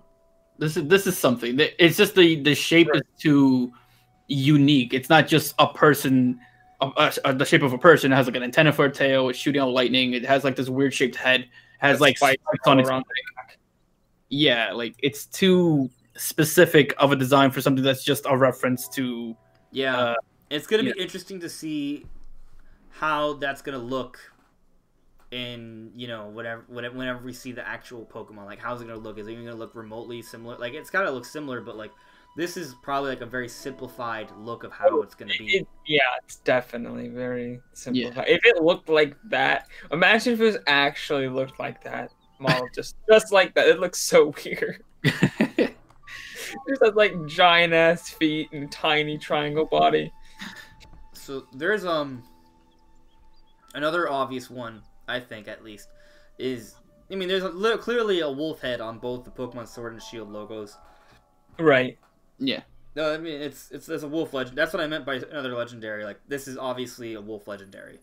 And actually, the thing is, I wish I had like my Adobe Premiere up, but I don't want to like open that up now because that takes more resources and stuff and go frame by frame with the trailer here. But people have spotted a wolf elsewhere in the trailer, not just with the logos. But maybe if I put like wolf in the stadium, there's no way I'm gonna find it just by googling that. I don't think. Maybe I've seen it on Twitter. I saw it myself beforehand, but if you go back to the trailer, right? I'm not gonna do it now because the podcast. But if you go back to, I'm gonna move this for now. Well, I may put up more imagery later. But if you go back to the trailer during the stadium fights and you pause it, one of the banners has a black wolf. So it clearly looks pretty much probably like what's on the logo. So there's obviously some sort of wolf that's a big part of the allure of this game, right? Like, it's even in banners at stadiums with giant audiences. So it's not like a big secret. This is something that's probably known by the people, or at least a common legend to the point where it's a mascot for stadiums, right? So that's another legendary. Did you guys see that by any chance? I didn't see that. Although I did think there would be some kind of beast legendary just because of the logos alone. Right. So, there's that. The only thing I could think of too is because I mentioned this on Twitter just because it was an idea that I randomly thought of, but considering swords are typically meant for attacking and shields are typically meant for defending, would it make sense for one version to have more of a focus on defense and one having more of a focus on attack? It's an interesting point. And there's this idea I have. It's probably not my only idea. Probably not just my idea. I'm sure other people have the idea. Have you guys seen the theory that there's going to be armor Pokemon in this game? Yeah.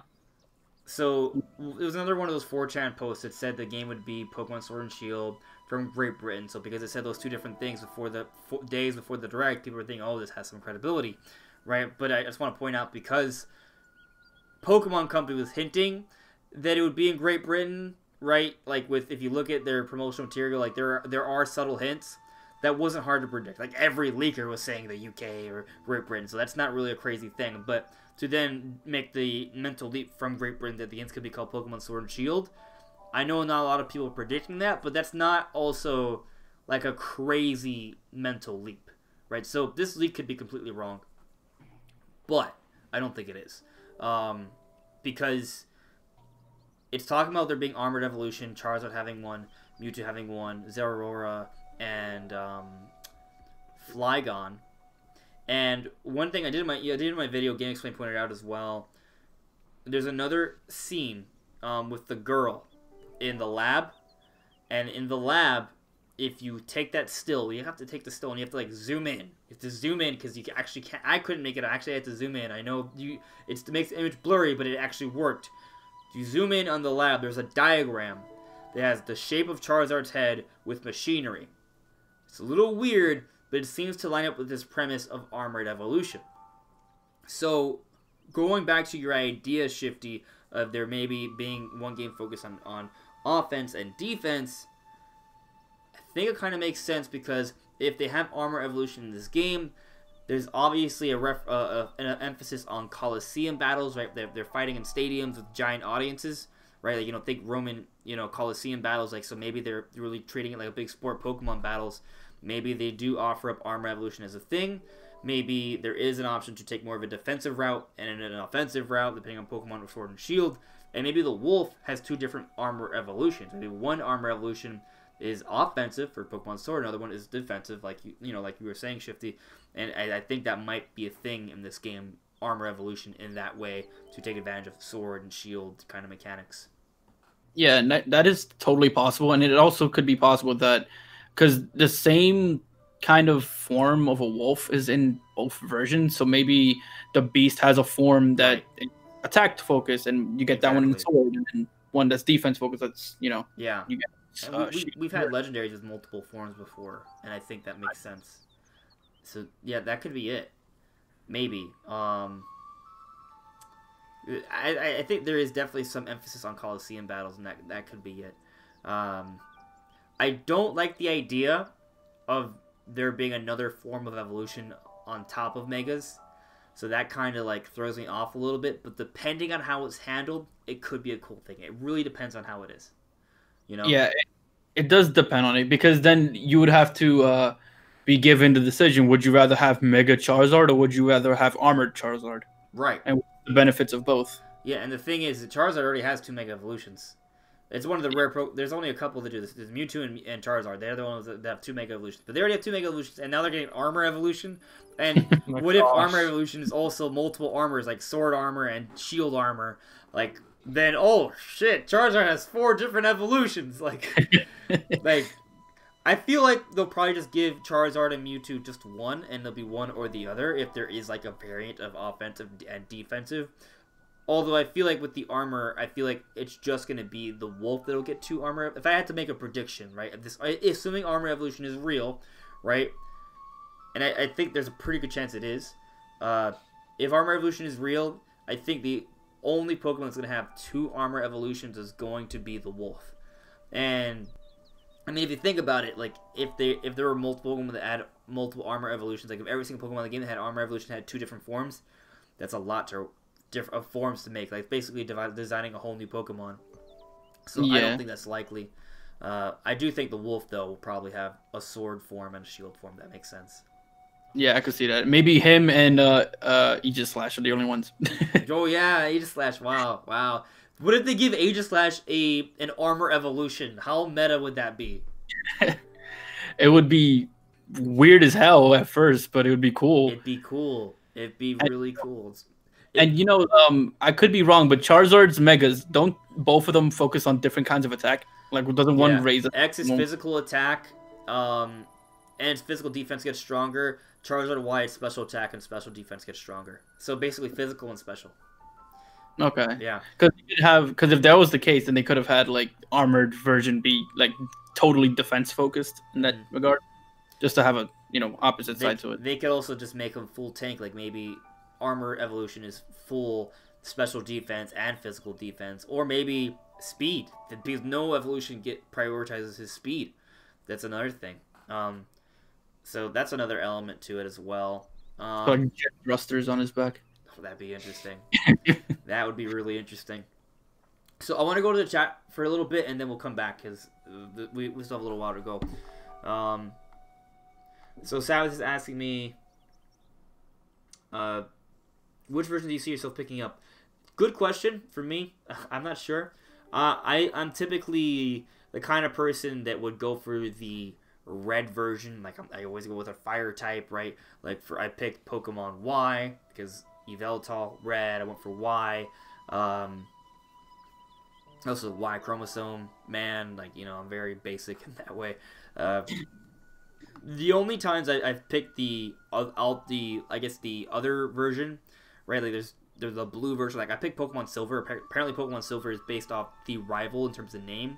I always thought it was the other way around. Like you always whenever you play a Pokemon game, they always make you the main character. But in terms of like the canon story or the manga or whatever, Pokemon Gold is actually the main character and Pokemon Silver is the rival. I didn't know that. I always assumed Pokemon Silver was the main game and Pokemon Gold was like the other one, but it doesn't, they're both the main games, but you know what I mean? So for this game, it's interesting because typically a sword would be described as more of a red thing. They would use red to describe offense and blues usually describe defense, but they swapped it. So it's kind of like Shield has the red and the defensive sort of idea, and then Sword has, it's a mixture. They're both kind of like counteracting each other. So I'm not really sure what to go with, because normally I would go for Sword, but I also normally would go for red. So I don't really know. I might go for Shield, especially because I like the color red. And competitively, I'm just going to be frank with you, defensive-minded strategies usually work better. So if that game gives me a defensive Pokemon more easily, then maybe I'll go for that, I guess. But at the same time, Sword sounds really cool. It's a toss-up for me. It really is. I'm gonna say Shield right now, but it's close. I'm going Sword just because it's blue and I like the color blue. Because we don't know enough about it for me to make a real decision. I talked a lot, but basically my answer is I'm going with Shield because it's red. I couldn't say that like you so simply, but that is pretty much the summation of my answer. I guess I'm the tiebreaker then. Pokemon Gun. Yeah, that's the one I'm going with. Pokemon Gun. No, but I'm just kind of going off the assumption that Pokemon Sword and Shield have this attack and defense thing going on. Yeah. And I don't really like. I don't really care about the color, honestly, because I'm the kind of guy who wears all black, so this is like not a thing, not an option for me. Generation 5 happened a while ago. Yeah. So because of that, I'm just thinking in every game that I play, whether it's like I don't know Overwatch or something, I'm always picking some kind of like defense hero or defense focused thing. So I'm thinking Shield just off of that premise. I always pick the attack focused people. Just kill them quickly before they can kill me. Yeah. But on that, I might do a Pokemon Shield, but I might also. Well, I'll say the start of things for a little bit. I want because that's gonna. I know that's gonna become a whole other conversation. So I want to get to a couple more points in the chat.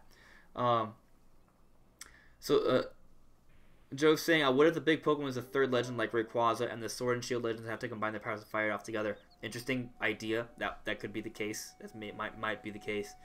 Ronan Habar, do you think there's going to be new Megas? I heard a rumor that the Gen 4 stars are getting Megas. If the Gen 4 stars are getting Megas, I have to say, my God, I feel bad for the Gen 2 stars, because they need Megas desperately.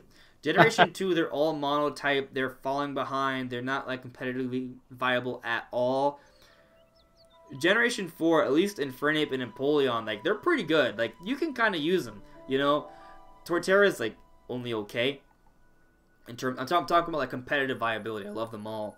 If they were to get Megas, I'd be happy because I love that generation. I love those Pokemon. All three of them I love, by the way.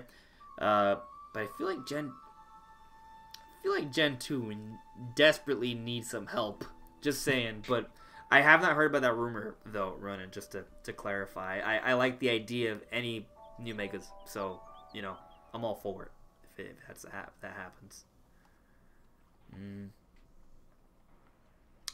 Joe's asking, I wonder if they will give us a new type. I'm gonna say no. Mainly because well, it's possible. Like here's an interesting thing. Interesting thing probably won't happen. I don't think it'll happen, but I'm just gonna bring it up. So Grookey, the grass monkey, people have noticed that Grookey sounds like groovy, and he is using the stick kind of like a drum, and it does something like a cowbell in the trailer. You're like duh duh duh, right? Like, what if Grookey is a sound music based Pokemon, and he's a starter? So what type would that make him? Grass what? When he fully evolves, I've theorized rocker, you know. But what if there's a new type? And it's just sound type. Like, I think if there's another type, I think sound is like one of the, like, can you guys think of another type option besides sound? Honestly, I can't remember all the types because there's so many. I believe there are 17 or 18. I get confused because fairy was added. Maybe, I don't know. I think it's 18. I think it's 18. I think it's an even number now. Yeah. But with the sound thing, I mean, they could do a sound type, but haven't we had Pokemon that focused on sound as a? They're sound based, and maybe they just turned sound. Like there were Pokemon that were fairy based before they had the fairy type. Then they were normal type, and they became fairy. Like Clefairy, for example. Clefairy used to be normal type. They turned it into fairy, which makes so much more sense now. Xcloud, who's normal type now, if they were to add a sound type, they just make them sound. They make them sound type instead of normal type.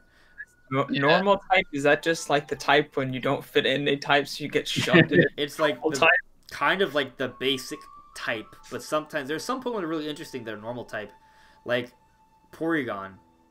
Porygon is a polygon. He was created from a computer. Like, maybe he should be like Steel Electric instead of normal. You know what I mean? Because he's data, but it's weird, man. Pokemon's weird, dude. What I was thinking initially was maybe like if he shares a similar type to Meloetta. But Meloetta is psychic and what, normal? Psychic, so they could probably normal, but it can transform into psychic into normal fighting. Yeah. So I would imagine grass psychic's possible though, based off that. If I see what you're saying though. Yeah. So maybe psychic. If sound is not a thing, then maybe psychic. Okay. Yeah, I made a predictions. I'm sticking with rock, but I think grass psychic makes sense too. Yeah, I mean, it's either that or they turn Meloetta and everyone else like that to sound, because she is at least the basic version. She is normal and psychic, so they could turn her psychic and sound if that's the case. I like. Yeah, there you go. Another normal change because normal is not sound. Yeah. I like this Byron in the chat saying plastic type. Plastic type is the best type, strongest type. He also said the whole game looks cool. I was in awe while watching the trailer. I was hoping they'd change the battling system, but it appears it hasn't changed since X and Y. Yeah, it doesn't look like it's changed, but we don't know for sure yet, you know, because they showed us so little. It's hard to say. Yeah, we haven't seen the UI at all. Yeah. We just saw moves going off. Yeah, I'm not really sure. I mean, Armored could change something if it ends up being a thing. Yeah, Armor could add another thing to it. I just hope it doesn't function exactly like Mega Evolution. I see Joe suggesting Beast type. I think Beast type was at one point maybe planned for Pokemon early on, and that was scrapped. I have to double check that, but I think I remember hearing about that. Also, viewers saying the best offense is a good defense. Yep, there you go. 100% agree. So great. I saw. Oh, hey there, Pixel Gamer. I missed you from earlier. Darcy's saying bring back the KO Garden. I'm kind of like going back to the chat, seeing some of the things I missed. I thought it was pronounced Chow. Keep hearing people pronounce it the Chow Garden. I don't even know what you guys are talking about. I just see KO. It's from Sonic Adventure. Oh, Chows. Like chaos control. No, not like that. I don't know. Like little pets you raise in Sonic Adventure. Oh, I got you. Okay, yeah. See that I just took that whole comment out of context. There you go. So let's there's some things. Let's I'm not sure what to talk about first because part of me wants to talk about how if Armor Evolution is a thing, it could be kind of like the foil to Mega Evolution, because Mega Evolution was introduced in guess what gen, guys? Generation 6. You know what else was introduced in that generation was X and Y and Kalos. Kalos is based off France. What's right next to France or close to it? Great Britain. Great Britain could have Armor Evolution. They could be foils of each other. There was a war, historically speaking. There was a great civil war talk about in the lore for Kalos. So what if somehow they tie in the lore and there's like a civil war in the past for both these regions and they're both right next to each other? It's not civil. I keep on saying civil, but there was a war, right? They're not the same country, two different countries. But there's a war, and maybe there's a connection between them. Some people are theorizing that maybe Kalos will be a region you can explore in this game. What do you guys think about that? I think it'd be cool. Obviously, I don't know enough about it to speak on it too much, but just from like a perspective of just having more stuff to do, it sounds cool. And going back and seeing a region, of course, there's always the cool thing about going back and seeing a region and the new, updated graphics and stuff. So, okay. I mean, I'm totally up for the idea because I love Gen 2 just because you can go to a different region. It doesn't even have to be Kanto. I just like the fact that there was multiple regions. Right. So if they brought that idea back and brought back Kalos, then yeah, I'd be totally into it. I just hope that it's fully realized and not like just part of it or something. I remember Kanto feeling a little like it wasn't like a whole new region. Like, yes, you went through the whole region, but it wasn't like there was as much story elements and beats going on in Kanto when you explored it in Generation 2, right? Like, it was cool. It was definitely a good post-game adventure, but you understand what I'm saying, though, right? It wasn't as fully fleshed out as Johto was in Pokemon Silver and Gold. Yeah, I would just, like, I guess the bare minimum would be if they just kind of match what you did in that one.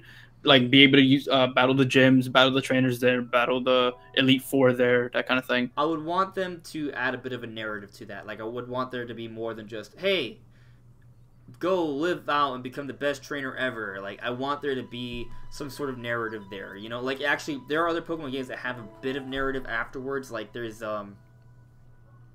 Jesus, the detective, Oh, Looker? Yeah, Looker. Like, Looker is kind of like a little story that happens in the Pokemon games afterwards. Like in Sun and Moon, you have to you work with Looker to find the Ultra Beast. Like, they added like another little narrative like that, or like in Oras or previous Pokemon games, there was the expansion, the Emerald episode, the Rayquaza episode. That would be really cool to see. Like, there was a bit of a story there as well. So if they add like a little like half story to Kalos, I think that would make it feel better. Is that a lot to ask for? Yes it is. So, I'm not expecting it, but I think it's possible for several reasons. I'm not, like, there's interesting evidence, like, people have connected the maps and they seem to sort of fit together, and there's a whole history. And then in Kalos, I believe Koryue Station, like, that was a train station in X and Y. It was just there in the map. You would go there, it did nothing. It was just there. People were like, why is there a train station here? What's it hinting at? You could never use it. But there's a train station that goes down to the bottom of the map in Galar that we've seen, and we don't know where it goes. But theoretically, Kalos would be below Galar, and it would seem to fit the train. Maybe that train station in Kalos will finally connect, and we can go there. So, maybe. I mean, I'm totally down for that kind of thing because I've never been someone who's too into post-game content that doesn't have a story to it in Pokemon games. Like, I know they have things like the Battle Tree and the Battle Frontier, and I get why people like them, but I've just never been too into them myself because I don't really. If you don't play competitively, like, there's not that much point to it. Yeah, exactly. So if they do post-game content kind of like that, where I can just go and battle, people. Just in another region, then that'd be, to me, that's preferable to a Battle Tree scenario. Yeah, I'll be frank with you. I want there to be a actual Battle Frontier Island like there has been in a couple games. I want there to be Kalos as well. I want Galar, Battle Frontier, and Kalos all in one game. Am I asking for a lot? Maybe, but let's also keep in mind this is the first Pokemon game on the Nintendo Switch. It is a slightly different situation. Like, I feel like the expectations should be a little bit higher, right? But actually, on that note, how do you guys feel about a bit of the backlash that there has been about Pokemon Sword and Shield, because it hasn't quite measured up to some of the expectations people have had for this game? Well, I think it's something that we saw coming. Like, if I think if we look at the podcast last week, we all kind of were in agreement that there was going to be people disappointed because they were expecting some kind of like Breath of the Wild tier exploration game, but with Pokemon running around. Yeah, and we all kind of knew that. Yeah, we all kind of knew that wasn't going to be the case, and we understood that. But we're not everyone, you know. Like there's a lot of people up there who's gonna expect that sort of thing, even if it's not entirely reasonable. Right, and Brandon brought up an interesting point that the game probably looked a little bit better than Town, and I would say that's pretty much on point. The game looks a little bit better than Town, graphically speaking. Yeah, in fact, I just made a Town versus Pokemon Sword and Shield graphics now, so you should go check it out at the podcast plug. You already published it? Yeah, I did publish it. Oh, okay. Well, it's yeah. out. You can go see it like right now, but not now because we're doing the podcast. But you know, after now. Yeah. Yeah, link to Brandon's like channel is in the description, guys.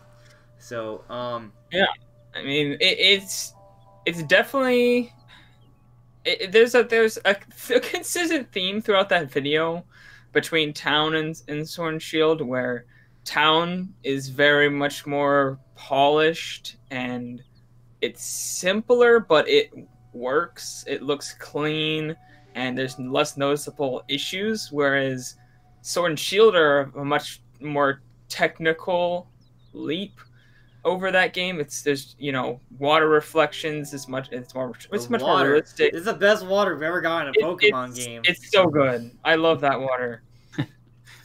Yeah, but it's at the same time, I feel like it's that situation where it's a more realistic or detailed style, but it needs more polish to hold up as well as Town does. It's kind of like a Wind Waker to Twilight Princess situation in my mind.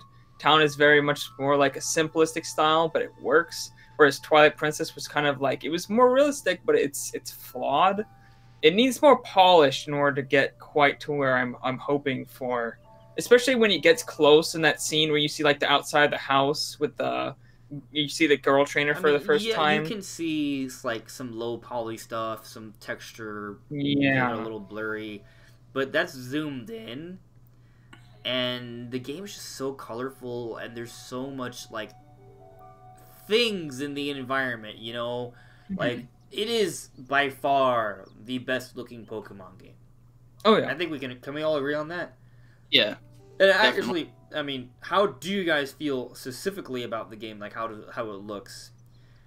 Like, do you think it looks really good? Like, a little good? Were you expecting a little bit more or a little bit less? I was expecting a little bit more. I think there's some aspects of the game that disappointed me.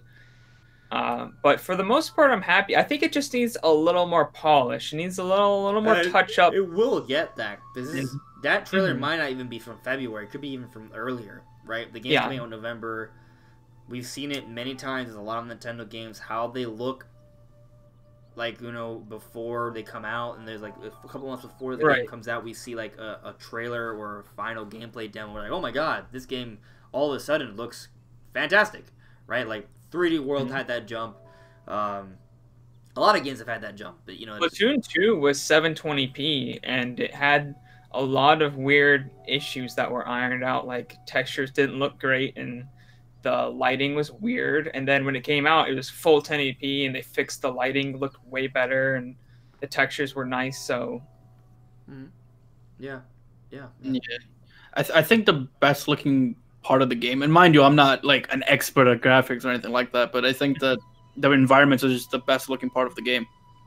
No, fantastic. I'm glad they really showcased that. That's what I wanted to see. I think they look great. They really I think the only thing that I was like for the most part, it's about what I expected. It's not. I didn't expect less, and I didn't expect more. It's about what I thought, more or less. But the only thing that I expected more on, I would say, is the models of the Pokemon. Yeah, I agree. When I saw that Pikachu, I was like, "Oh, that's ugly." For me, it was just like that's just like. Of course, I think it may have been like, just an awkward transition, but I mean, maybe, yeah. But I think from on my end, like I didn't have a comparison to go off of, but in my mind, I immediately thought that looks like Let's Go. It's not like Let's Go. It's pretty much the 3DS version with better lighting. It's a very similar shading model to the 3DS, because Let's Go is a very different shader model where it's much more like a toy, like a plastic toy looking. It actually has a slightly more realistic look, whereas this has a more anime cartoony look to it, like Pokemon Sun and Moon does. It's actually closer to Sun and Moon than it is to Let's Go. yeah, the graphical style is more like Sun and Moon, but I guess a couple things, like I think graphically it's kind of pretty much what I expected.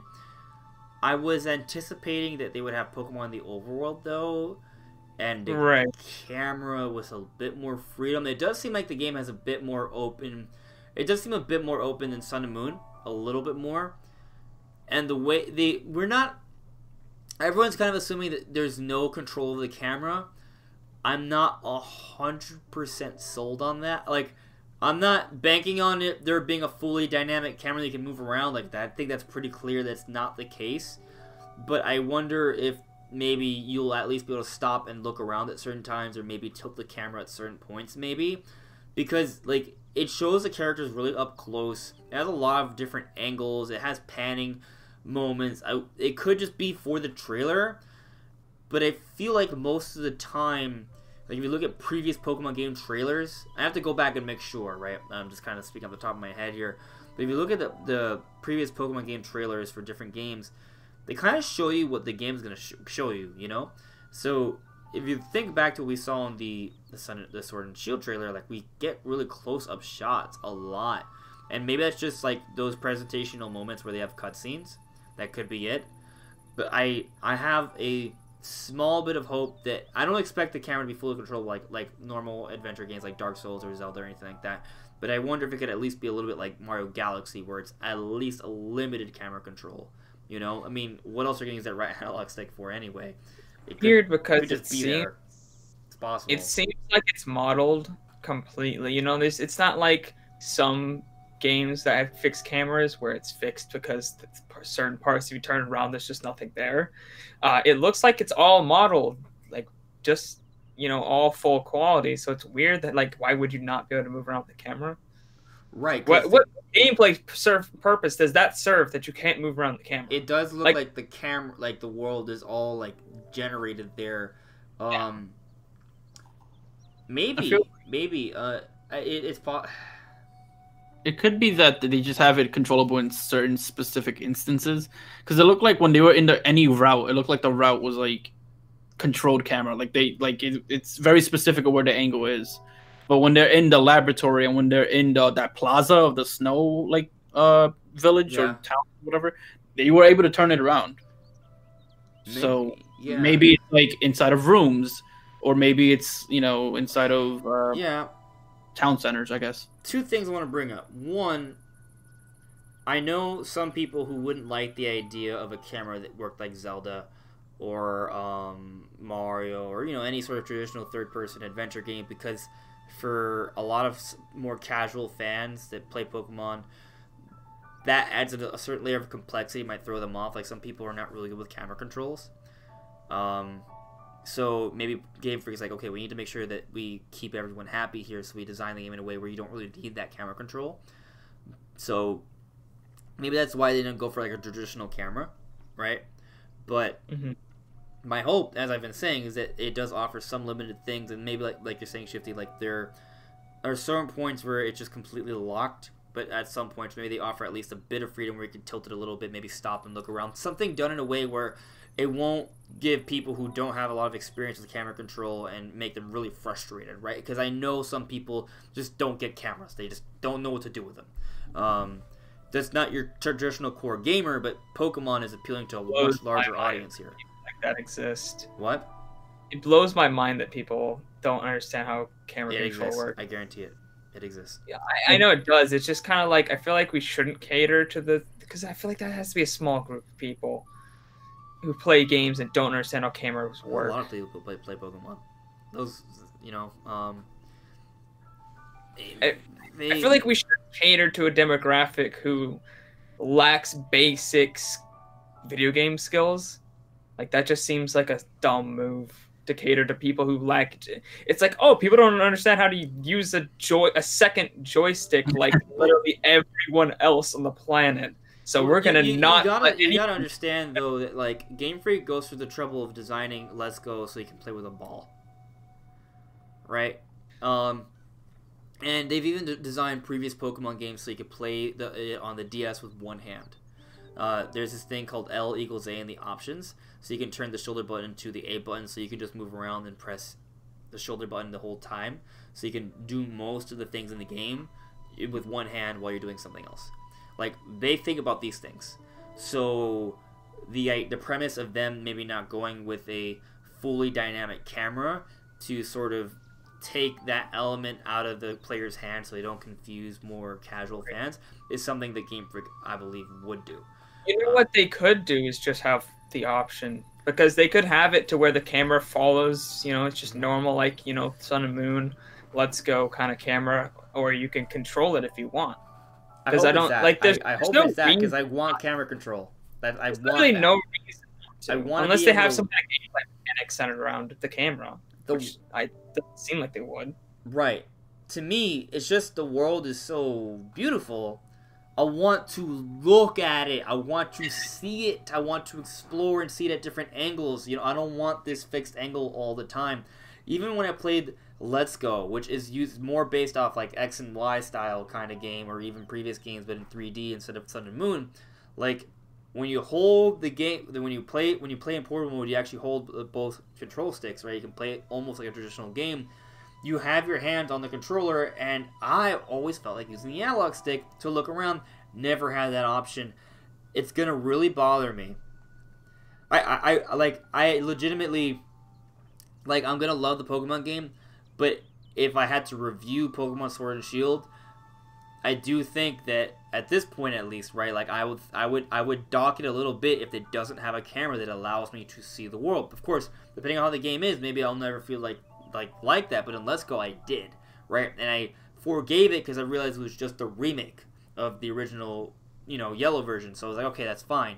But for Sword and Shield, it's not. So I do. My expectation is to have a little bit of extra camera control just so I can see that world. But based off the trailer, I'm not confident it's going to happen. You understand what I'm saying? Like, I think that's a standard that they should meet up to. They may not. So we'll see how that turns out. Yeah, I mean, I think it should definitely be an option. Mm-hmm. Because they would just have to design the world in such a way that it's not necessary to look around. Because it would kind of be bad if, say, someone has they want to play, like, you know, the usual way, which is not a second joystick, and let the camera be controlled by the game. It would really be annoying if there were secrets that were hidden in ways that you would have to look around your surroundings. Exactly. I agree. So it would have to be designed in a way that makes it's not needed, but it would be nice if they had it. Because keep in mind, it's not just people who don't know how to use a second joystick. Maybe what if there's a fan out there who only has one arm, who's disabled, and wants to play Pokemon? Pokemon is one of the few games you can play with one hand. Right. And like there's few games out there, maybe like Xbox, because they have like that adaptive controller. But Pokemon Let's Go is one of those games that you could definitely play if that's the case. Mm-hmm. Absolutely. And with how big the demographic is, it should be an option. Yeah, I agree that they need to appeal to everyone. So having an option is the right way to go about it. And actually, I see Byron. You just said you just convinced me that having a controllable camera is better than a fixed camera. You definitely have a point. I too want to see the world. Yeah, I mean that's my big thing. I want to see this world. In Sun and Moon, there were moments where like there were sometimes Pokemon flying around. We had to take pictures. I want to explore that more, right? It's another one of those reasons why I'm kind of. It seems like there's not really Pokemon in the overworld at all. That's a little disappointing to me. I want there to be Pokemon in the overworld, but I also want to point out that it's still early on footage. And if you pay attention to the trailer, there was only one NPC in the entire game within the overworld. One. And that was it. That was when they showed the one trainer fight where they saw her. No other. The world actually looked pretty barren in terms of characters exploring around. Most Pokemon games have several characters in the overworld at any given point. You know what I mean? It's rare that there's no one there. So I think it's obvious that this is a build with everything taken out. It's just obviously a specific build just meant for this trailer. Because, like, obviously, as you said, the trainer was there, but there's many scenes at that exact same place, and the trainer's not nowhere to be seen. There's no other trainer around. Yeah. Yeah. I wonder if, yeah, I agree. I think it seems like it's a trailer that doesn't have everything that's planned to be there that's there yet. I don't think that means there will be overworld Pokemon, by the way. I think them showing the wild battle where you're sneaking in the grass, and the fact that there's even like wild grass patches like that, I think that suggests, yeah, this is not going to be like Let's Go. It's not going to have overworld Pokemon running around like that. But I have hope that they'll at least have more Pokemon that we'll see moving about. You know, at least create more of those interactions, show a little bit more situations like that. Even if the Pokemon themselves won't always be in the overworld. How do you guys feel about that, by the way? That there are no overworld Pokemon? Probably. Most certainly. Mm-hmm. I mean, I liked it in Let's Go. But it's one of those things that I would have liked to see them take that concept and, like, kind of advance on it. Like, right, I agree. I wouldn't want it to be the same. I would want them to make it feel more polished, a bit more natural, because it's just kind of like Pokemon popping out, like, especially we use like Jesus, every word just in my mind today. Not the repel, the other thing, the unrepel, the attractor. Why is this? It's such a basic word. Whatever, you guys. I'm sure most of you know what I'm talking about. But when you attract the Pokemon, they come out, right? Like that. There's a lot of them. I'm not that, it's cool, but it does look a little off, right? They would need to really work on that, and maybe they're just not ready for that yet. Yeah, and the AI for them they like run into walls. It's weird. They don't have any sense of awareness. They look like zombie Pokemon. They're just like bumping into everything. Sometimes they run around, but it's not necessarily at you. It just kind of seems like it sometimes. It'd be cool if eventually they kind of, they do plan around to have them different behavior. Some run around, chase around, hide, different things like that. One idea that I shared with you, Brandon, a couple days ago in chat, but it'd be cool if, even though there's going to be standard wild battles, it seems, that if occasionally they just have a Pokemon that will come out of the grass on its own, and it's kind of like an aberrant Pokemon that's like a bit more aggressive or something, and you have to take care of it. You know what I mean? Like, at least make it feel like there's more going on in this world, that occasionally Pokemon will come out and you have to do something about it. Most of the time, Pokemon will just be in the wild grass. Like, I think that might be a good middle ground, a good compromise that would make everyone happy, and it wouldn't be too much for Game Freak to sort of figure out for this game. Will that cool happen? If there were... I don't know. Game Freak's pretty conservative. It'd be cool if there were like Pokemon that worked as like kind of like traps, where you're walking and then it will like jump out at you, and then you have to get into a battle even though you weren't near grass. Something like that. Just like, a monkey-like Pokemon, I don't know the Pokemon's names, jumps out of this tree that you were walking by, and now you're fighting it. Yeah, the only reason I could imagine why somebody would prefer wild and random encounters is because it does kind of force you into a situation where you have to fight or catch a Pokemon. Because if they're on the overworld, you can kind of just play the game mostly avoiding them. Yeah. Which would be good for you, though, obviously. But you can try and avoid wild grass in normal Pokemon games. Sometimes you don't have a choice, but most of the time you can kind of choose to avoid the wild grass. So I feel like at least when you go through the wild grass, you're pretty much guaranteed to eventually run into a wild Pokemon. And Let's Go, if you're really good, you can pretty much always avoid a Pokemon. Maybe once or twice where they accidentally get you. So I see what you're saying there. We can kind of choose just to ignore everything. but I like having that choice. Makes it feel more organic. And I have gotten comments in some of my videos that say, no, I want the standard wild Pokemon battles. They don't like the overall Pokemon at all. They like the randomness they encounter when they just walk into the grass. They enjoy that surprise. To me, I always felt like, you know, if a Gyarados just pops out of the water, that's a surprise to me. Like, oh, there's a Gyarados, let me go get it. Like, that's cool to me already. You know, like, I don't need to go into the grass and then be surprised at it. I'm okay if they surprise me in the overworld instead of in the actual battle. But at least for now, it does seem like Sword and Shield is going to be, you know, standard wild battles where they have the random encounters in the grass. So, you know, I could harp on overworld Pokemon forever, but it's not here, it seems. So, yeah, well. I mean, I'm sure they'll still do it for things like legendaries and, you know. Yeah. That, I mean, but they might just be sitting there like they always have for every Pokemon game. So I'm not really that crazy about it. It would have been nice to at least have ride Pokemon too. Like, I'm 100% sure that at least like ride Pokemon like in Sun and Moon, that's still going to be a thing. Where you can ride on some Pokemon to then for replace of HMs. Like, I'm pretty sure that's still going to be a thing. But to have Pokemon follow you behind and sometimes ride your Charizard or your Arcanine, that doesn't seem like it's going to be an option. And the thing is, like, we don't know a lot about it. I feel like they're purposely hiding their cards, not showing NPCs.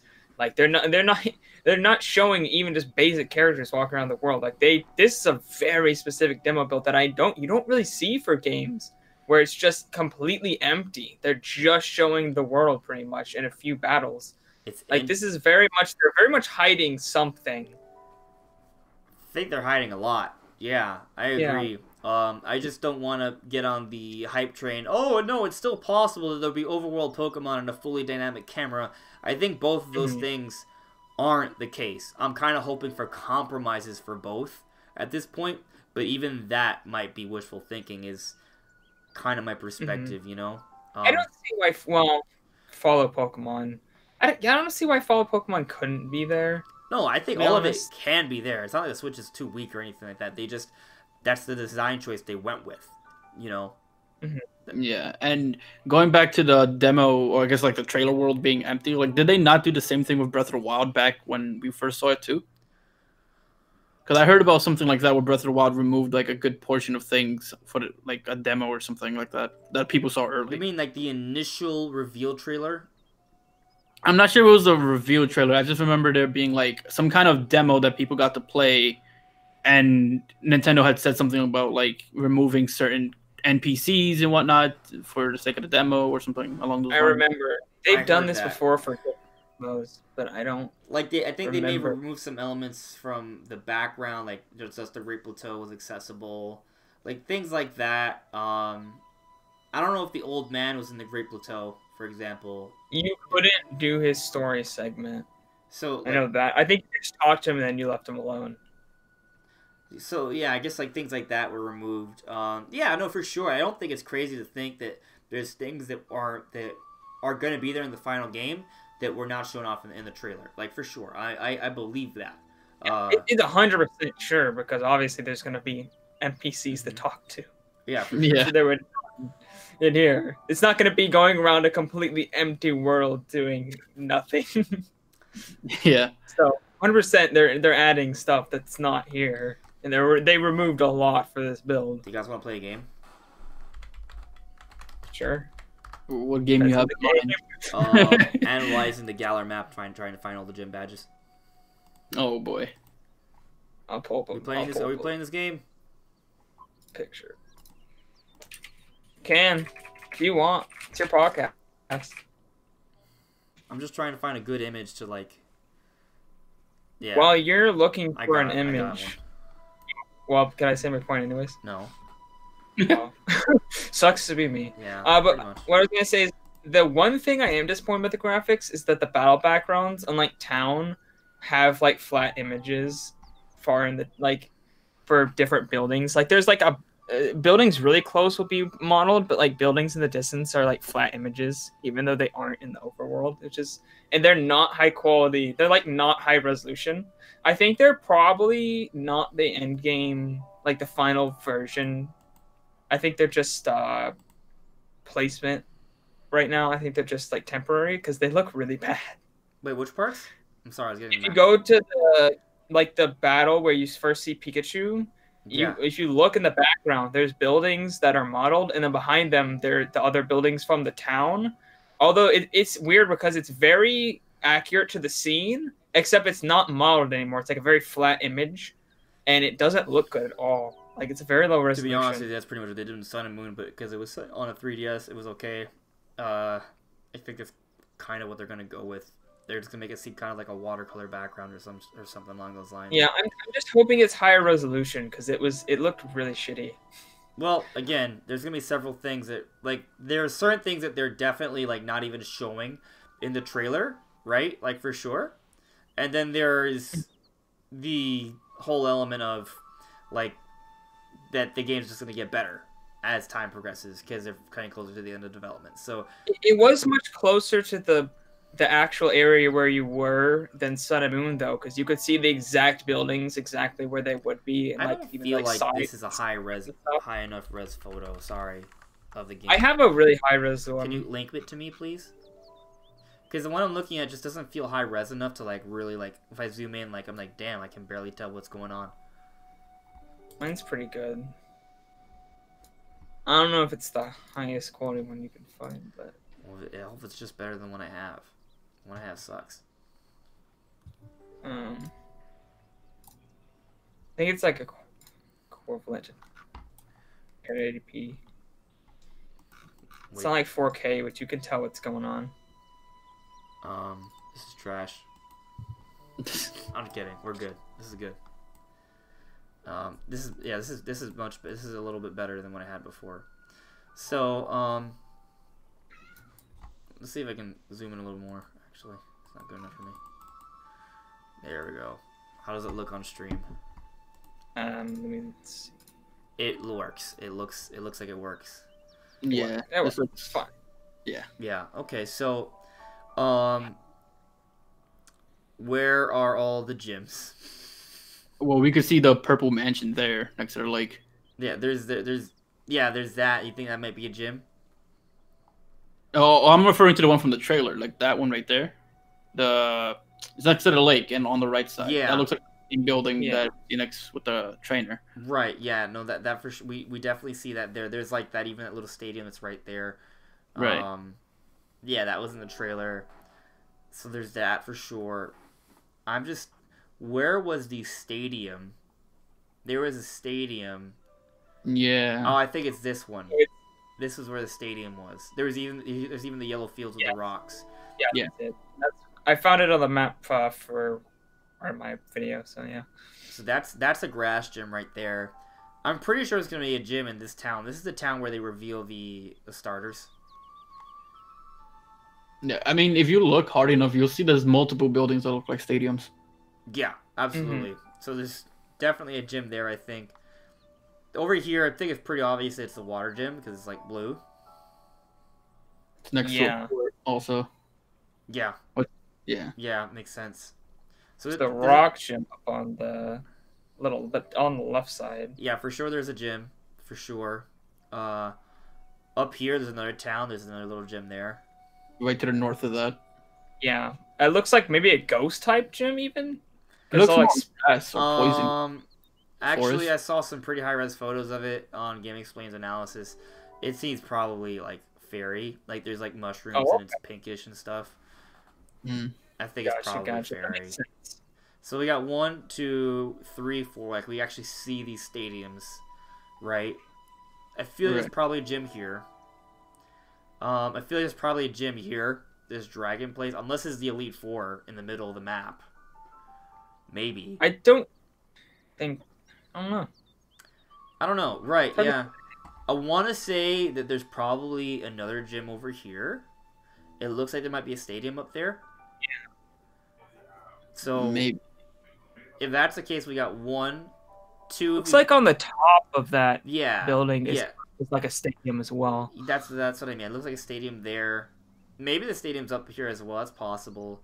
So 1, 2, 3, 4, 5, 6, 7, and then I guess theoretically going to this city over here, and you see Big Ben. You see the Ferris wheel. There's this giant tower. It looks like this is a gym because it has. I saw Howard's photo, but this looks like it has like the symbol. I saw it at first and I thought maybe that's like a Pokemon contest place, but I don't see any other area where we could have the 8th gym unless the first gym is like over here. Hard to say. Right. So it's also interesting is that like between we pretty much know the beginning of the game's like right here, right? The beginning. Yeah. Oh yeah. Like it's It's your player weird. character. It's weird because there's this giant expanse here, and it, like there's this huge, like I'm just saying, there's a big gap between this area of the game and then all of this. You know, Pretty big gap with the snowy area too. like it seems like this is like the main gap of the main area of the game where you explore. You know, Yeah, right in the middle. like Seems to really packed, and then there's like 2 empty areas on Is the other that- side. I'll be The railroad from the Big Ben looking town, does that go down to the original town? Because you see there's like a bit of a cave sort of at the bottom. And then there's like a road going into that cave, and then there's a road that continues on the left side all the way up into the Big Ben like city. So Big Ben's all the way at the top, right? Well, Yeah. I'm referring to the one lower, This like in the middle of the map, I guess. Oh, you mean like the industrial area? That yeah, the industrial area. everyone loves there's a telling train me that that- goes into a mountain here. I see. Right. That. And then if you look down, there's like another road that looks like a railroad also. There's a big one over here on the side. Yeah. Yeah, and it keeps going down, and if you follow that, it looks like it goes into the first town. Interestingly, a lot of people said, "Oh, it doesn't go anywhere," but I mean, there, you see a railroad right here that goes into the mountain. So I feel like it's reasonable to think the railroad goes to this mountain up to this one. That makes sense. The only thing is that this one looks smaller, but it could just because this one's a bridge. Yeah, there's a bridge. That makes Yeah. sense. I've seen a lot of people theorize that because like you don't see where this connects. Like at the top here, there's nothing, right? Like there's nothing beyond this. It's ocean, obviously. But over here, the theory is that it connects to Kalos, and if you connect the maps, it does seem to fit. People theorize that maybe there's a train that connects there, maybe. But I do agree that it looks like the train that's going through this mountain here does connect to the beginning town area. That's what it looks like, Yeah. at least. Probably a fast travel way back after you explore the middle, the big expanse, and get over the other side. So what do you think about that big expanse then? Because if there's a train that takes us across here, and based on the way the game looks, it's not open world, right? Like you're gonna be limited in where you can kind of explore. Like it almost looks like you might not even be able to traverse this area. I think you do. I think you go through there and you explore it, and then once you get to the industrial site, then you unlock the train that goes back. Actually, I take it. so you don't have to explore it over again I- to get back. I just thought about it a little bit. There's a couple little things. I think you have to be able to explore at least a little bit because if you look over here by the industrial town, you can see a little path that leads into this area, right? And there's probably like a drawbridge over here or something for the entrance, and then there's also this little castle. I just wonder if they'll let me go like into these water areas because I don't see paths that go through, you know. But there's definitely like a little castle-like structure off on the Yeah. top left Yeah, corner. I think you have to be able to explore that at some point. I think honestly, I think it's all explorable up to like the bridge. It's just like there's gonna be like secrets and stuff there. Yeah, I hope so. I don't see why. It looks, just looking at the way the map is, it looks like you will be able to explore it all. Just to me, like I mean, if you're gonna have to go through there to get to the other side, anyways, Hmm. because there's also a building towards the bottom, like past the mountains, like snuggled into the mountains right above the town. There's like a little red building as well. Which part? You're talking about this part right here? I realize Let me this is go a back. delay, but it's there's like a Yeah, yeah. There's that, so you have to be able to get to that, which means that looks like. How do you get over to that side of the mountains? It doesn't look like there's a clear. See, if, way if this over. is open world, then it'd be like, yeah, you just climb over. But I know it's all gonna be like set paths, right? That's my thing. Like, I wonder how much of this will actually let us explore. Right. I Maybe you take the train and then you can explore it further after you get out, because I don't see any clear, like, to there's be no honest path with you, over. the way I kind of see it, I see it like you will not be able to access this point early game. I think the beginning area you can explore all of this, even the town all the way up here, but these mountains kind of block everything else off. And the only way you get out of it is by taking the railroad all the way over here to this part of the town, and you see all this. Oh, interesting idea that you guys may or may not agree with, but it's just an idea. So, you know how we saw 3 starters in this big town, right? The industrial town? Right. And you notice how we also kind of looked at this area. There doesn't seem to be any gyms in this part of the map. Mm-hmm. What if you don't even get your starter Pokemon in this part of the game? You have to take the railroad, go across all the way over to this part of the map, and then you get your starter.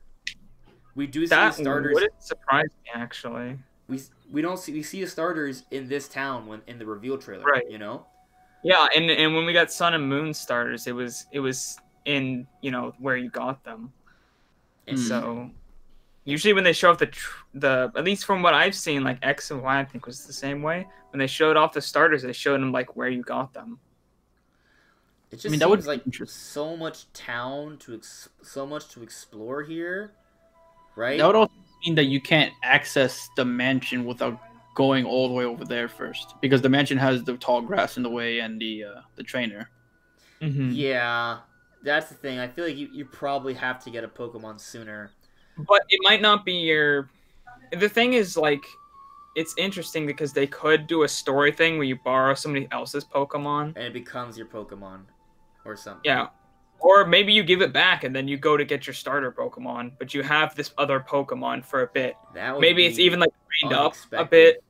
You have to explore a little bit with a trained up Pokemon that you're borrowing, and then you give it back, and then you go on your journey to get your own starter Pokemon. Maybe. I feel like Game Freak wouldn't do that, only because they seem to like to focus a lot on like making bonds with Pokemon, and someone just giving away a Pokemon and like giving it back seems kind of like you're using them as a tool more than a friend.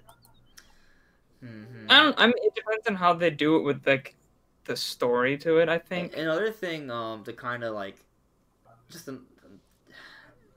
I don't know. Just one thing to take into consideration is just that Pokemon themselves, Game Freak, they said they're gonna be trying a lot of new things with this game.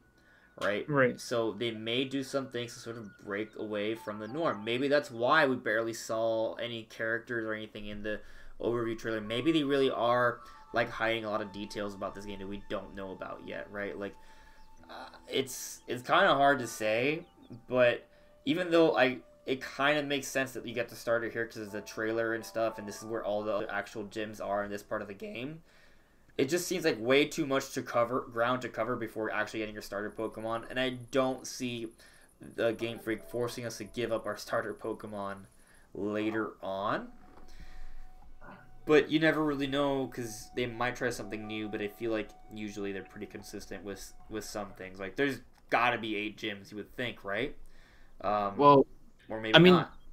The distance they cover might not mean that much if you get to that town basically instantly via train. Right, and if it's just like, oh, okay, jump here, boop, boop, boop, boop, there, yeah, and it's just one cutscene. Yeah, and it won't really be that big of a difference. And plus, the mansion being blocked off might not mean all that much either, because it could be Game Freak's way of trying to have you kind of back travel. Yeah, like backtrack and look at different places. So speaking of back traveling, so I imagine that eventually you do most of the stuff here, and the bulk of the game will take place around here, right? I think that's pretty fair to say. It seems like basically the game's gonna force you to skip this whole area. Right? There's probably going to be a cutscene or something where you're going to travel on the train, you're going to see this whole expansion, to wonder what's going on there. Right? There have been some people who have theorized that this part of the lake is a giant footprint. It does. I always thought it looked like a foot. I never really felt that way, but... I literally, if you go back to my reactions, I'm like, oh, that lake looks like a foot.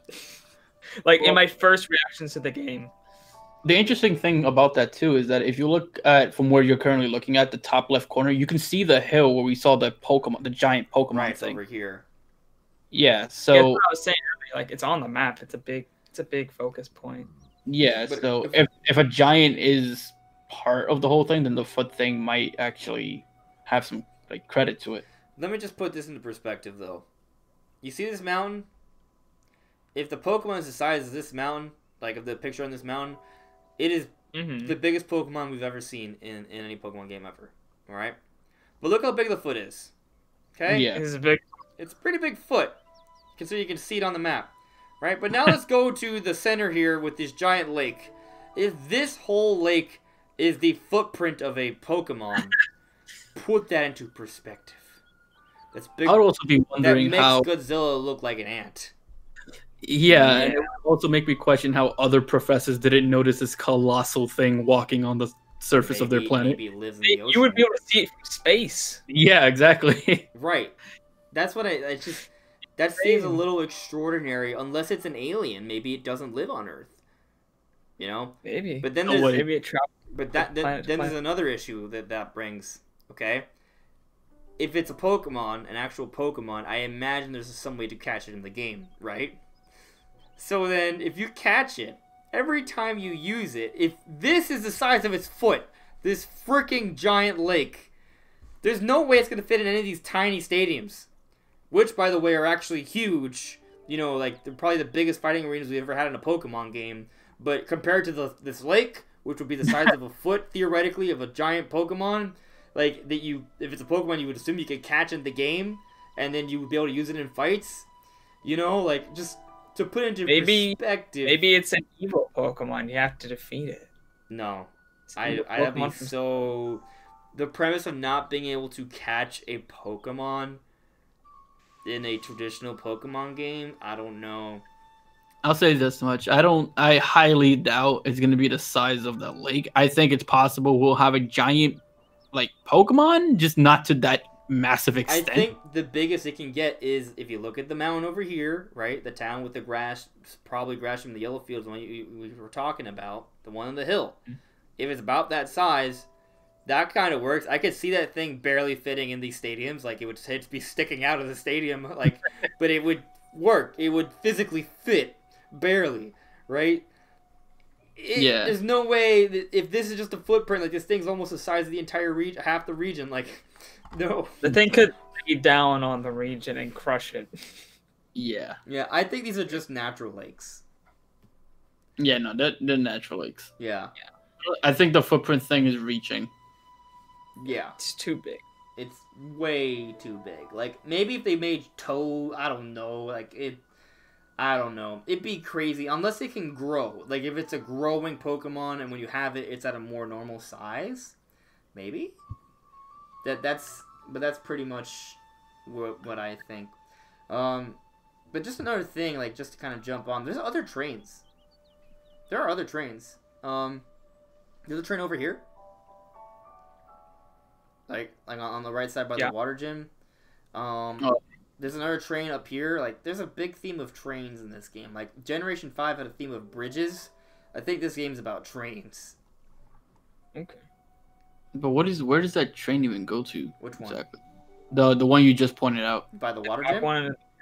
Yeah, where does that go? Interesting question. It looks like it goes out the back of the. Oh wait, you're it talking about. I goes think into this mountain. Yeah. I have no idea. I think this map definitely doesn't tell us that. This map does not tell us everything about the game. Like that is sure. No, but there is a railroad that ends up right behind that, like right where the snow area begins. You kind of see some tracks there. You can see a hole in the mountain. It looks like. Yeah. I'm trying to see what you guys You are go- talking about. Right above, like the pinnacle of that building, the like dark. Building in the middle. If you just kind of go north from there. Yeah, I don't know what you guys are talking about. The middle of the building in the middle of the map with the giant like Castle, red and Dragon white. Castle place. Yeah, Okay. there's like a Yeah, there's on a- the at the Oh yeah, there's a hole that Oh. goes. There's a hole Yeah. behind it, right? Yeah. yeah. And it then goes up the here. And above that is some tracks. Right. Yeah, I Yeah. see that. Yeah. But it looks like such a weird like short railway. It only runs from right where the train ends to the beginning of the mountain. There's no other path. That's So weird. like why? Why is it like that? It's weird, and I wonder if you come from this way, if there's any way to get through there. You know, it's interesting. And then there's this other area here. It's like, is this like if you go to the left side, right? The ferry area. I'm assuming ferry area. Like, is it just closed off? Is it a dead end, right? Or is It looks like can you go through? And same thing with this area. Is this also a dead end? Is this just gonna be a game of dead ends? It might be. Maybe, but that building on the right has 2 entrances. Is that 2 entrances? Which one? The building all the way to the right in the Yes, snow area. It is. It is. It's 2 entrances. There's one here with the maze, and there's another one that comes through this watery ice area. Yeah, so that's interesting, but I'm not quite sure what the purpose of that I would have be. no idea. There's so much we don't know. We don't know. I'm gonna put away the map now. Is there anything else you guys want to point out? The only thing that comes to mind is that the 2 entrance building looks like you enter from the left side maybe, and then you exit from the right, and then there's those 2 buildings just like isolated down there. Maybe, could be. It's hard to say, but that may be the case. And because you can see there's like mountain blocking it, like a drop off on the left side. So there's no way to enter from the left, and there's just water from the right. So it looks like you'd have to come from the top. Yeah. Dude, that purple building. Unless, because you can see that from those isolated buildings, there's like a hill, but there's a road going into the hill, and then there's a bridge on the other side of the hill going towards that hill. So it looks like it might be a cave in between. That could be. Oh, you're right. I thought that was a building. It's so hard to tell. Yeah. It's like a 4K image. So Yeah, we I can do. Really... So one more thing. Where do you think the Elite Four is? I think there's a high possibility it's up here. I think it's inside the giant like Tower. tower thing. The only thing is assuming this part right here is a gym, which it might not be. It could be like a Pokemon show place. Like, we've never had like a gym in the same city as the Elite Four. It's a big city though. Well, we've never had the Elite Four inside a city, period. It's always been like you have to go through Victory Road first, and then you get there, you know? Well, maybe now you go up a giant building to the top. That's Victory Road. I mean, that's an idea. I mean, it could be that the snowy, like that, because there's a path from the... Yeah, that could be Victory Road, maybe. That could be the Victory Road, and then... Because you can see, like, there's this big, expansive, like, plaza with a fountain in the middle, like, when you enter the city on the top. Maybe this is just, like, the Battle Frontier, and it also includes the Elite Four. I don't know. Wait, actually, I think that fountain area... No, it's not. It's weird. It reminds me of the fountain area we saw with, like, the snowy area, but that's not a snowy area. It's, like, green inside there. Actually, where is that village with the snowy... I was... Like, the only place I saw, I thought think it it's was supposed to be here. Entrances. I think it's supposed to be here. Like, this looks like a giant building, but I think it's actually a town. That's where I placed it in my video. It just but it looks like a building because it's a blurry image, but I'm pretty sure this is supposed to be a whole town area, actually. If that's the case, then that's where our fountain is, clearly. Yeah. Yeah, I think it might be. Yeah, but I think that city at the top might mostly be... Because when you go to that fountain area, there's only 2, like, roads, it looks like. One that goes to that red building on the right side, and then the tower, basically. Like, the building that leads into the tower. Maybe, yeah. And maybe this is It's just... also, like, this left side of the city with the Big Ben and stuff. Do you actually explore it, or is it just there for show? I feel like it's a huge tease. I don't know. It looks like something I you'd think be able definitely the buildings in the background are just buildings in the background. But, like, this stuff in the foreground, though, I feel like that should be something you could kind of check out. I feel like Big Ben, you should definitely be able to go there. So I have this theory that I'm kind of saving for a video tomorrow, but for those who were watching the podcast, you get a sneak peek, and I'll make sure to put more little tidbits in the video tomorrow. But this is my theory, okay? Just a theory. Game theory. Okay, I feel bad saying that. But, right, so we kind of talked about how we think that maybe the 8 bad gyms are, you know, one here, right, in the brown place. One for the ferry, one for the ground, one for the dragon place, one for the ice place, one for water, and that gives us 1, 2, 3, 4, 5, 6 It's only 6. Oh, and then there's one over here, 7. There's a grass area. And then this could be another gym. It does have... I see higher res photos and does have the blue and red circle like the other gyms. So, it seems like this is probably another gym. And if this is another gym, being the 8th gym, I find it highly unlikely that a gym would be in the same city in town area as the Elite Four. And on top of that, we've never seen an Elite Four before in a town. Granted, Game Freak is trying new things, so it could be that it's all in one place. It's possible. It could be this giant tower. That may be the case. And the tower itself is like Victory Road, climbing to the top, and then over here, it does look like there could be maybe 4 domes, so that could be the Elite Four. But I think this is just one crazy, awesome town, right? And it may be the place where the Elite Four actually is you have to go all the way backtrack throughout your entire long journey, back to your humble beginnings in this town, way beyond the mountains, right? Back to the Shire. And just like in Generation 2, where you had to go back to the very beginning of your adventure once you had all 8 badges, the first town actually lends you access to the other region in the game. So they mentioned how like this could connect to Kalos. So what if Kalos and Galar share the Elite Four? Just like in Generation 2, they share it. It's in between both. I sent you a 4K picture, by the way. I just found on Google. Oh, man. Now you did when we're done with the map section. I was like, man, we need a 4K. I'm like, I just looked Where'd it you up. send it to me? I sent it on Twitter. Really? Yeah. It took like a long time to... It's a big file size. Oof. Oh my god. This is way better. Yeah. This is so much clearer now. Like, now you can tell, hey, this is actually a town. That's definitely the ice gym. You can actually see the blue and red symbol now. And you could definitely go up here. Like, there's a path. You can definitely check out these areas. Like, this is all explorable. Not the background buildings. Of the other gyms. Wait, what? The red building doesn't have those spikes. All the other gyms have, like, spikes. No, but it has the blue and red circle that we've seen for the Coliseum battle. So, I don't know. Maybe it is something else. Maybe it's something else. It might not be a gym. It's just, like, a really special one. Maybe. So it's got more flair to it. It could be. Not all of them are... These Coliseums, there's not 8 of them. There's 1, 2, 3, 4, 5. Yeah, 1, 2, 3, 4, 5. That's it. There are 3 other... Assuming there's 8 gyms, they're not visible. Like, I'm assuming there's one somewhere in this town. I'm assuming there's one somewhere in this town. I think it's fair to say there's a pretty good chance this is the final gym, the one at the top. Yeah.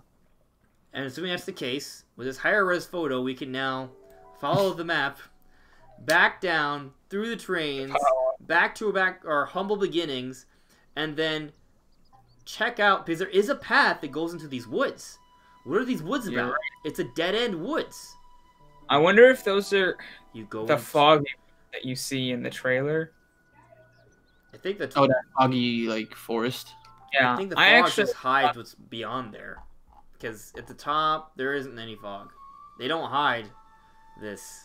So, I mean, maybe it's wishful thinking, but I do think there's a possibility that we go back to Kalos to do the Elite Four, just like in how in Gold and Silver you went back to Kanto to do the Elite Four, because it was kind of in between the middle. In fact, I don't remember where the Elite Four was in Kalos. Do you guys remember that? Wasn't it like this big... I don't remember either.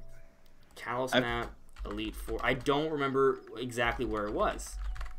Like, it's been a few years.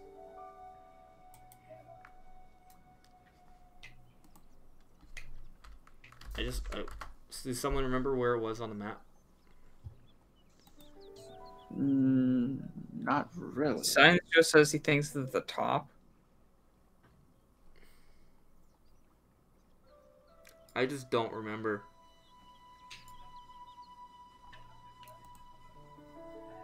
Jesus. I'm looking at images to see if I can someone remind me where. I don't at all remember where Elite Four was. I completely forgot. I have zero recollection. Someone in chat, remember? If it was at the top, that definitely lends credence to my theory that it could be that it connects the two. But I'm just trying to. I really don't remember where it was.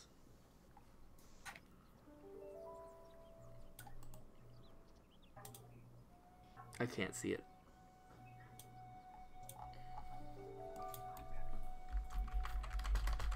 Just a quick Google search. Where is the Elite Four getting in X and Y?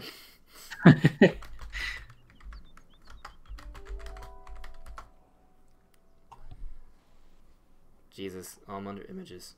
It's not help me.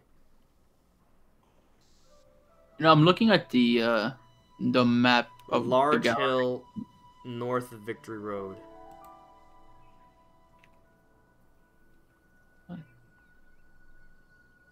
Yeah, I'm looking at the Oh. gallery region right now, and I'm seeing like I a see few it. things. I see it now. It's not really that far north.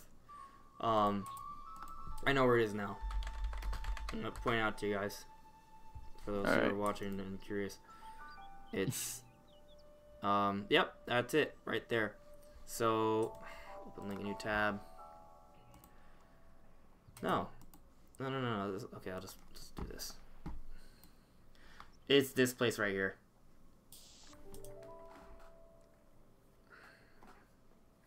That's where it is. That looks kind of off then to me. Like, there's this whole expanse here where you would imagine that maybe it could connect to Yeah. Galar, but to have to go all the way over here for the Elite Four seems a little off. Unless, here's the thing though, Koryo Royal Station, that's how maybe you take a train, right? And the train station's over here. Which is not that far from the Elite Four. So probably, well, if we're gonna get there by water, right? Because that's how the gallery region would. Underwater train. Yeah, maybe. I think it's possible, but it's also not like super 100% like for sure. That's what it's gonna be, you know. Yeah, I mean, there's little details in the gallery region map that I just didn't notice because we weren't looking at a 4K version of it. But like I'm saying, like there's like this. I don't know which gym this is, but it's the one under the ferry looking one.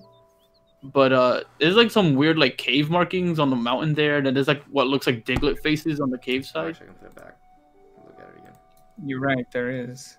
It's like, those are definitely Dicklets. Yeah, they're Diglets.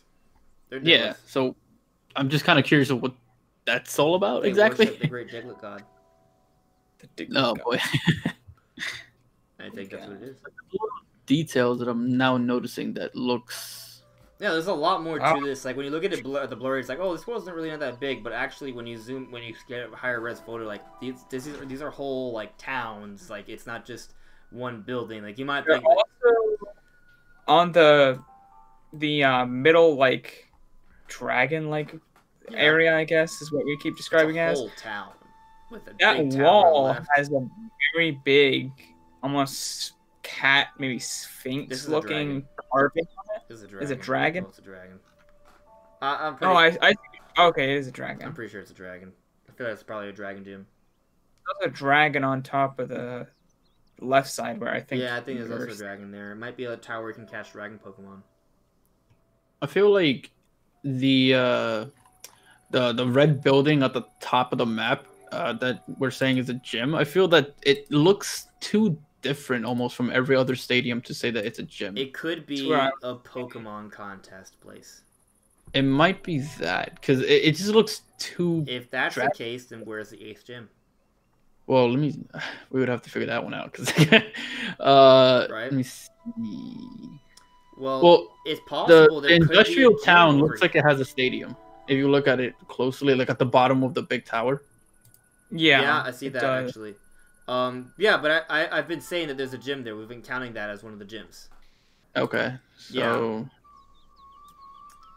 Like we can only clearly see 5 that are like coliseums, right? But we also assume that this Dragon Town is one, that this big industrial place is also one, so that gives us 7, and we even half assuming that this red place at the top is one, but it might not be because you're right. It does look. For the first time I saw it, I thought it was maybe a Pokemon contest place, but I've seen a lot of people say it's just a gym and it does have the red and blue circle, so it could just be a gym.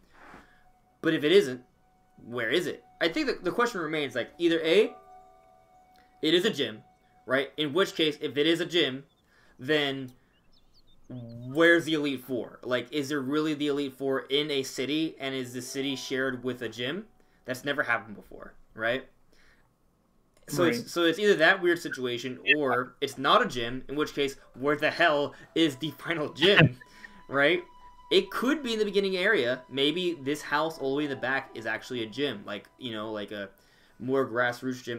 That kind of makes sense if you think about it, because, like, why would you have to do this whole area, then leave, and then eventually go to your first gym? You know? Like, I feel like it kind of makes sense if there was a gym over here at some point as well. Like, I think that's possible. Even though it's not clear, it could be just like a smaller gym that's not super obvious.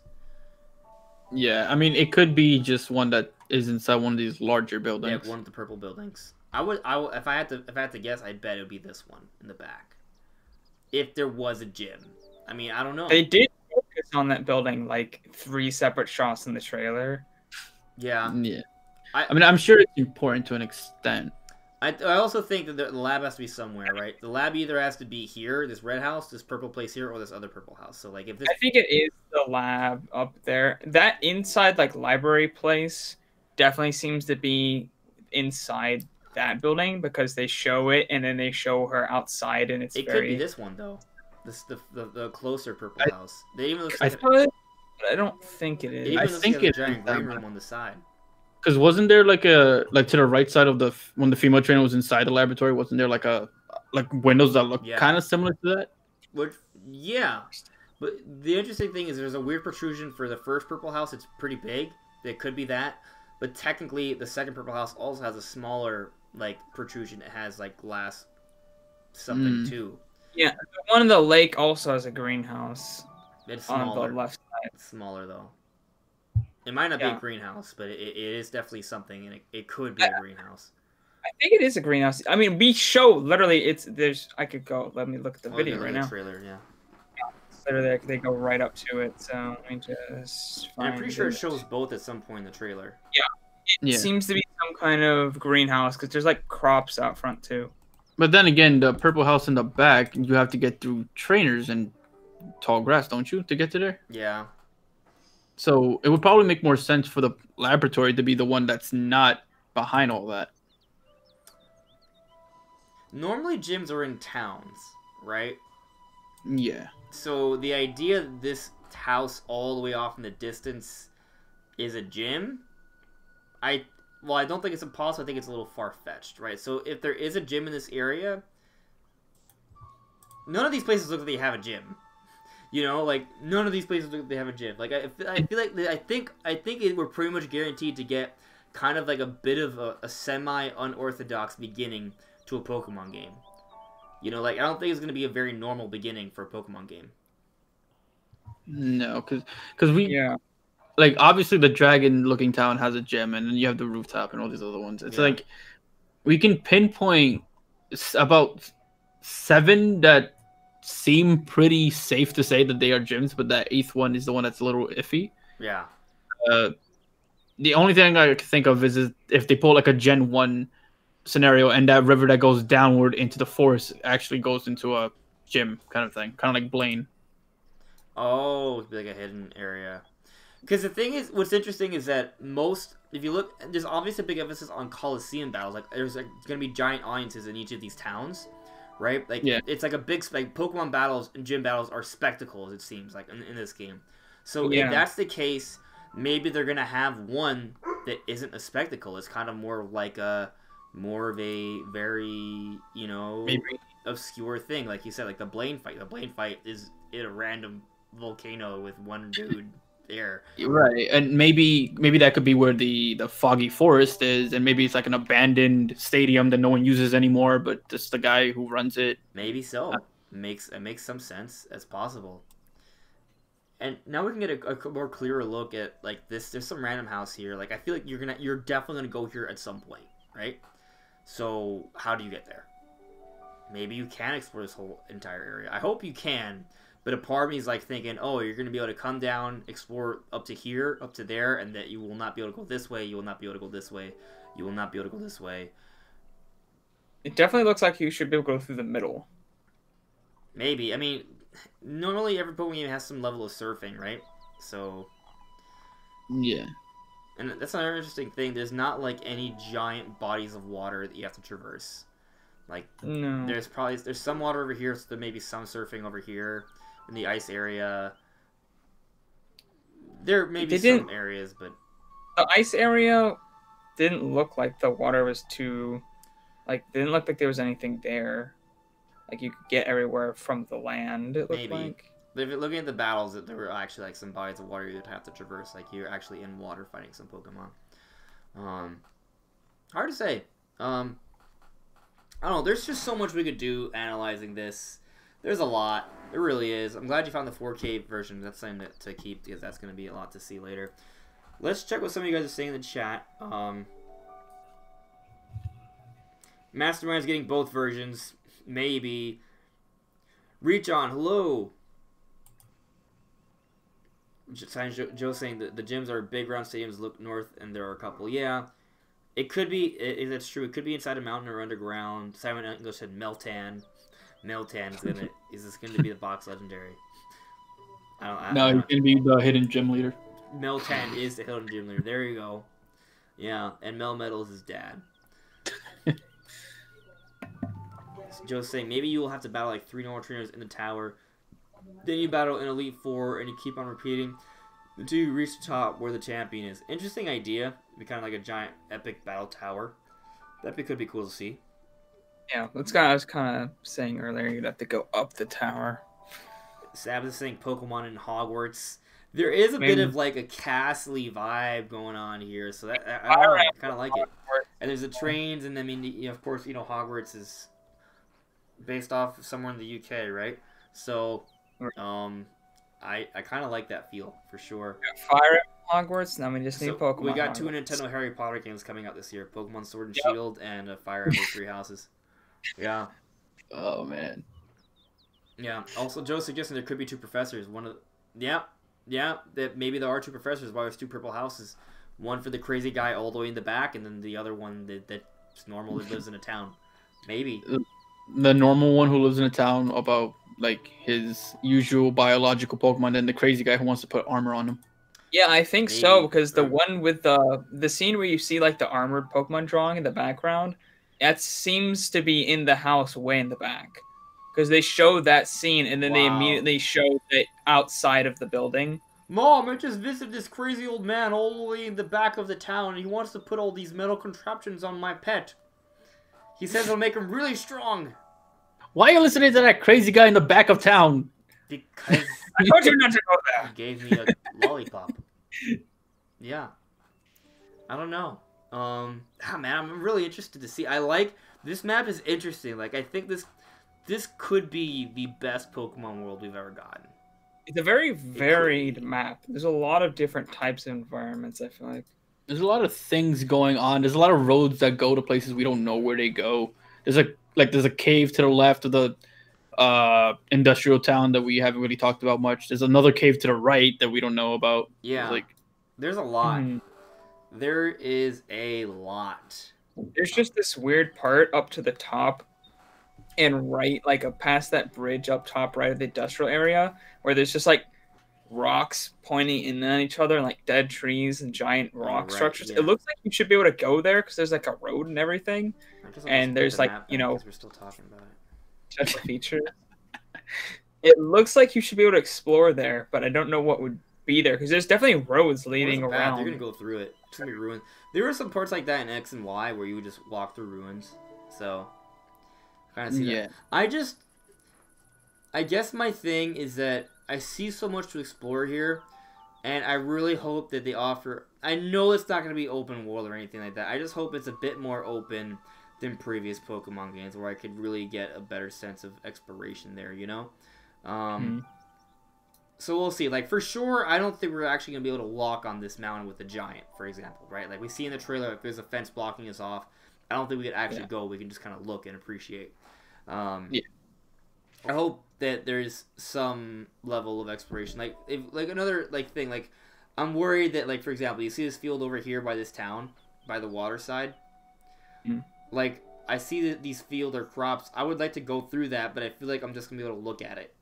You know? Yeah, probably. Yeah. That's not. Doesn't look like there's an area. Yeah. You'd be- And I'm very concerned this giant lake area is just for show. I mean, it I would. don't think it is. It could easily be like, oh, I'm taking the train from home to the professor. That's the big, nice, awesome view you get to see on your way there. Right, and that's all it is. Like, Things there, there's buildings. no, There's 100% believe that you will be able to go through, and the top part you'll be able to explore. There's even a path, but like you see how there's trees here that block it off. I don't know. Maybe you can surf across the water and then get to the other side. Go down that middle next entrance because that's the only way to get to that red building. Here's another random thing that I should point out. There are things in Pokemon X and Y that you can see, but you can never go to. There's a couple of them. So, just point that out. They may do that again, where we'll see some stuff like, oh, I wonder if I could ever go there. No, those are just there for show. I wouldn't be surprised if the area that has the dead trees and the rocks pointing up doesn't really go anywhere. Like, I wouldn't be surprised if they try to treat it like, oh, you can see it from the bridge on the way to the port town or something. And But there's like a clear path. I see a path though. Yeah, I feel like there probably is. Like, you even see the path come up along to the Dragon Head entrance. I feel like it definitely is a path. There's a very clear path going Yeah. all the way through that area. We'll see. We're in probably almost certainly November, right? yeah. So, any other ideas you guys want to talk about Pokemon Sword and Shield before we call it a night? It's already midnight. I think we did it justice. I think we talked about a lot, and this is just the beginning, guys. So there is a lot. One last thing before I call it a night. And guys, if you have any questions, put it on the chat. But starters, who are your starters? Do you guys know what starters you're going with? I need to see evolutions, but Gut honestly, feeling the right starters they're not that great. None of them stood out to me. Like Gen 7, I was like, oh, I want Rowlet. This one, I'm like, I don't know. Probably Scorbunny. I like all of the designs. So I think they all seem pretty good so far. I'm also feeling Scorbunny the most, mainly because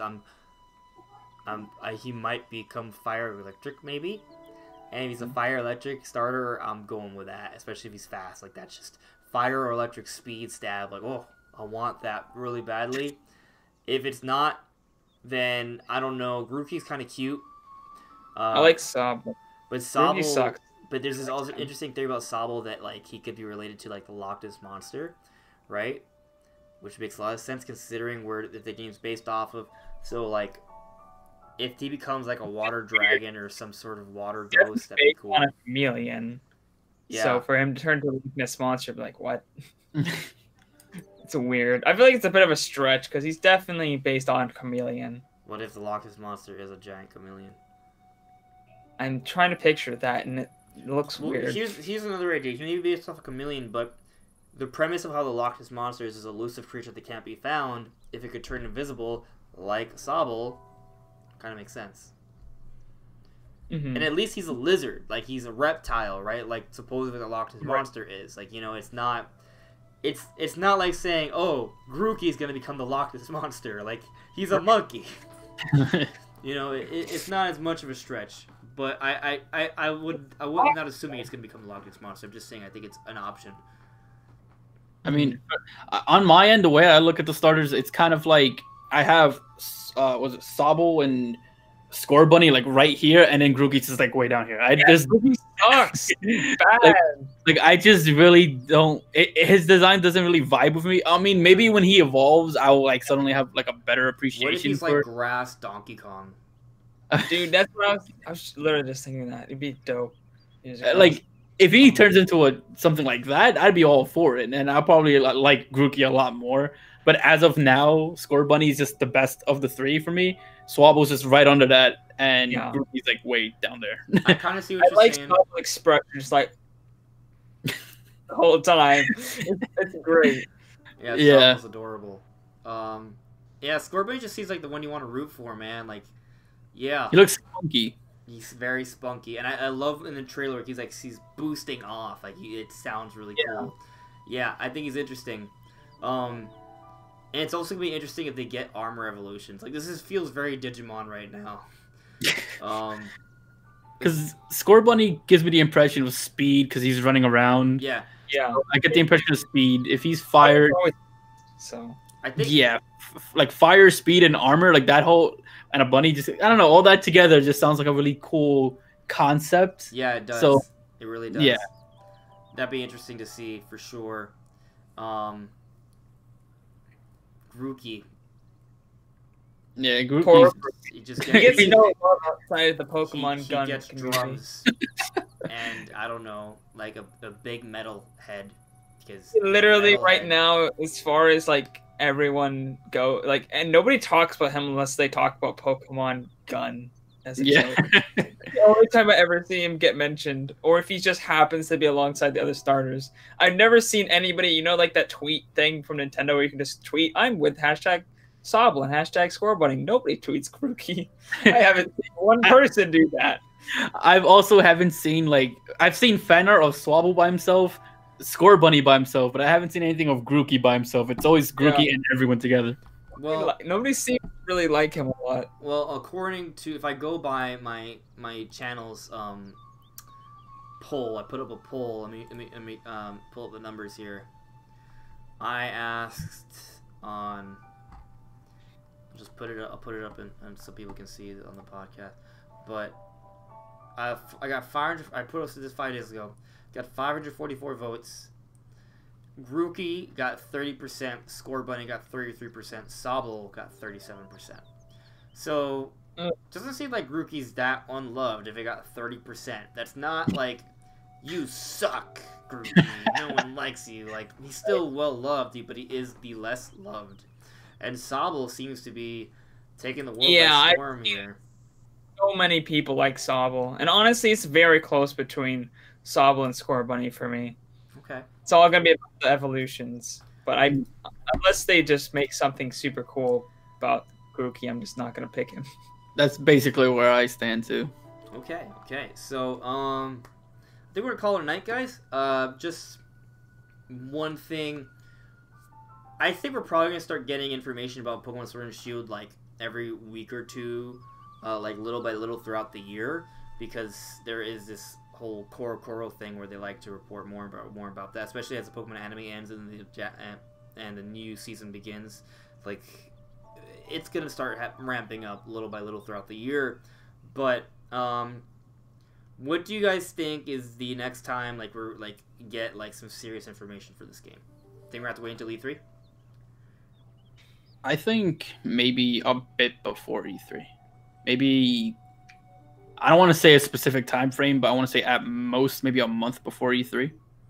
The day before E3, it's gonna be like Ultra Sun, Ultra Moon. It's gonna be the day before E3. There you go. But we're already in the beginning of March, so E3's in June. So the premise of waiting 2 months in May, not crazy. Yeah, I feel like they've done that before. They'll show something by themselves, and then Nintendo just reiterates it at E3. Pretty much. Yeah. Yeah. And I think we'll get to the point where we'll see the Treehouse play the game. I feel like right now we're kind of like we need to know. I feel like if they start playing the game, there'd just be all this stuff that we did not know about all of a sudden because of just how much they're hiding from us. I feel like they need to show us the stuff that they're keeping a secret before then. I wonder if because I do believe that there will probably be a Nintendo Switch Mini to release this year, and I wonder at what point Nintendo's going to announce that and release that. Because depending on that, that it has huge implications for both Pokemon and Animal Crossing, right? So where that fits in, I feel like that's something that's going to be revealed before E3. Where do you guys stand on it? First of all, do you guys think that there is a Nintendo Switch Mini coming this year? And if you do, when do you think it will be revealed this year? Whoa. I think that I think there's gonna be some kind of Switch revision. I don't know if it's a mini or a pro because people have been saying both things back and forth. Mhm. So I think it's obvious a revision will happen. They've always done it. It's not new to Nintendo in any capacity. So I think it's obvious they will. It's just I don't know what exactly. Yeah. But like you too. Yeah, I'm gonna say Yeah. probably Switch Mini based off. The I Nikkei feel like the report. game lineup suggests the Switch Mini more, just because there's Pokemon, Animal Pokemon Crossing. Animal Crossing. Think about a lot of the other games that are coming out this year are also like what would have been handheld games in the past, like Link's Awakening. That would have been a handheld game in the past, right? Yeah, it's very much Fire Emblem seems Three like Houses would have been a handheld game in the past. Luigi's Mansion more recently has been a 3DS game, so that's also you know what I mean, like Luigi's Mansion, Fire Emblem, Pokemon, Animal there's Crossing. no games from Nintendo that are pushing like graphics. No. So Switch Pro would be weird. Nothing. I feel like Switch Pro's like the year they show off the next Zelda and Metroid Prime 4 and they're like, "Oh, you want to play Zelda and 4 fucking K and Metroid Prime 4? Here you go. Switch Pro." Yeah.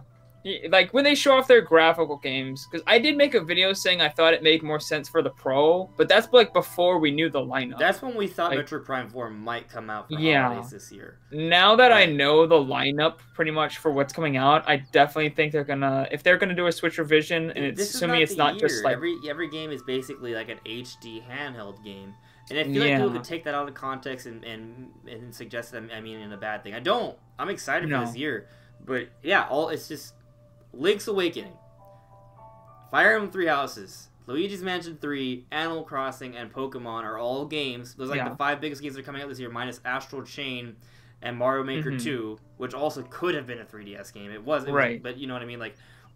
Minus Astral Chain, all of those games could have been like handheld games if this is a different generation. Yeah.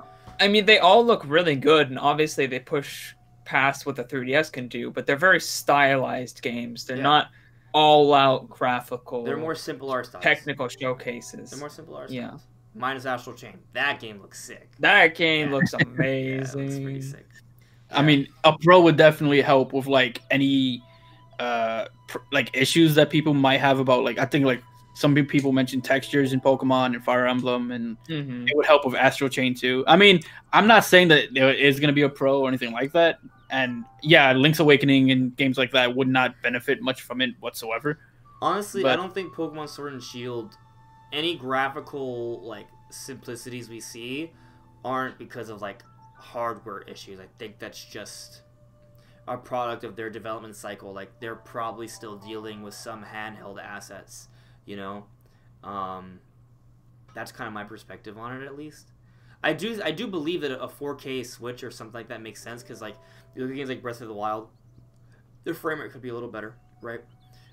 You look at games like Mario Odyssey, which have a dynamic resolution, it could run even better. Xenoblade Chronicles 2 definitely needs it. Like Xenoblade Chronicles 2, God.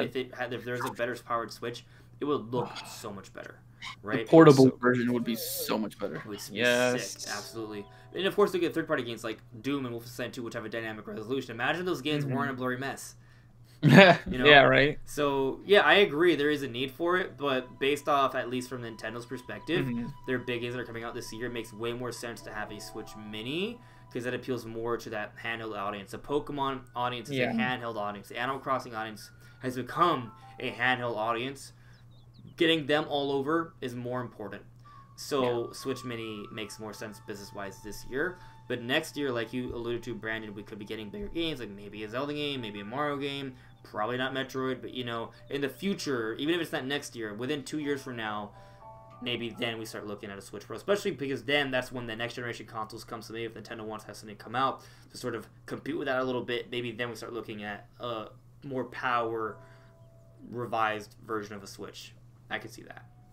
I think if they're going to announce a revision, I can't imagine it being very soon. I mean, it could be. I obviously have no idea, but I imagine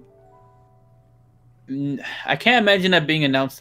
Would it be announced at E3? I feel like whenever they've announced a revision, it just sort of gets announced. I think it would be before E3. Yeah. But then again, it might not be because the thing is, initially when I used to think that it could be before E3 was when I thought Animal Crossing was a summer game. But based off the games we already know that are coming out during the summer, I would say that's highly unlikely. And there's pretty much no way in hell. No, you go on. I think they'll definitely show it at E3. I think they want the most amount of eyes on it. I think they want to be able to talk about it for an extended period of time. I think they want to really go ham on the advertising. Get people hands-on with the device at E3. Yeah, get people hands-on. And I think they need to convey the advertising perfectly. Because if it is a Switch Mini that doesn't come with a dock or can't be docked, or has different features like no detachable Joy-Cons or like all this other stuff that makes it different from the Switch, they have to advertise it perfectly or it's going to be very confusing. Because the way the Switch is, it's a switch. You switch from docked to handheld. If there's no longer a Switch, that is very confusing to people. They go in, they see a cheaper Switch, they assume you can switch, they buy it, they go home, there's no dock, you can't switch, you can't play on the TV unless you go and buy a new accessory. They have to market this perfectly or it's going to confuse the audience a lot. Because if you can't do the main gimmick of the Switch, well then that's just very confusing in general. Yeah, I'm right there with you. I agree. And I do feel like Switch Mini specifically would be the more complicated issue to explain. Yeah, I mean, Switch Pro, people are used to it. They got their Xbox One X's and their PS4 Pros. They hear Switch Power or whatever they want to call it, and they're like, oh, it's just like that. Switch Amazing. And they buy it. What? Switch Amazing. Switch Amazing. Yeah. The new Nintendo Switch. Oh my god. No. The new Nintendo Switch Deluxe. Ooh, jeez. I like that one. Yeah, it feels very Nintendo, doesn't it? Why can't they call it the Super Switch? No, Super Switch comes next gen. The Super Nintendo Switch. Just call it the Switch 2. If they make another Switch, like a next-gen version of the Switch, besides the Switch Pro, they don't want to make the Wii U mistake again. Yeah, just call it a Switch 2. Honestly, if they just did numbers from now on, while that might be a minor disappointment, if it meant that Nintendo would have just continued consistent success forevermore, I will take that L with not having interesting names. And just for every Switch, I'll just always call my Nintendo system a Switch. It's like, oh, which Switch? Switch 3. Switch 17, back when I'm like 90-100, right? 90-100. Exactly, 9,000. Live a long time. Yeah. All right, well, I think we've reached a natural conclusion for this discussion. Guys, make sure to check out both these very fine gentlemen with great channels. The links to both of them are in the description below. Anything else you guys want to kind of say or get off your chest before we call it a night? I guess just I'll plug my channel. I just uploaded another graphics comparison for Pokemon Sword and Shield versus Town, and I also had the one from last week for Pokemon Sword and Shield versus Let's Go and Sun and Moon, so you guys should check those out. Okay. And I guess I'll just plug my stuff because I don't know what else to say either. So yeah, but no, basically, my channel, I live stream almost every day, usually Smash Brothers. If you like Smash, I do a lot of Smash related stuff. I just made a video talking about Melee not being at EVO, so if that's interesting to you, check it out. And yeah, that's basically it. Well, actually, I heard about that. Just check out your video. Yeah. Cool. Yeah, guys, check them out. Again, the links are in the description below. If you guys have any suggestions for what we could talk about next week or eventually, leave it in the comments. And leaving a like would also be appreciated. And we'll see you guys never. Someday. Never again. Maybe. It's the last podcast. Maybe really soon. All right. Season finale. Yeah. Take care, guys.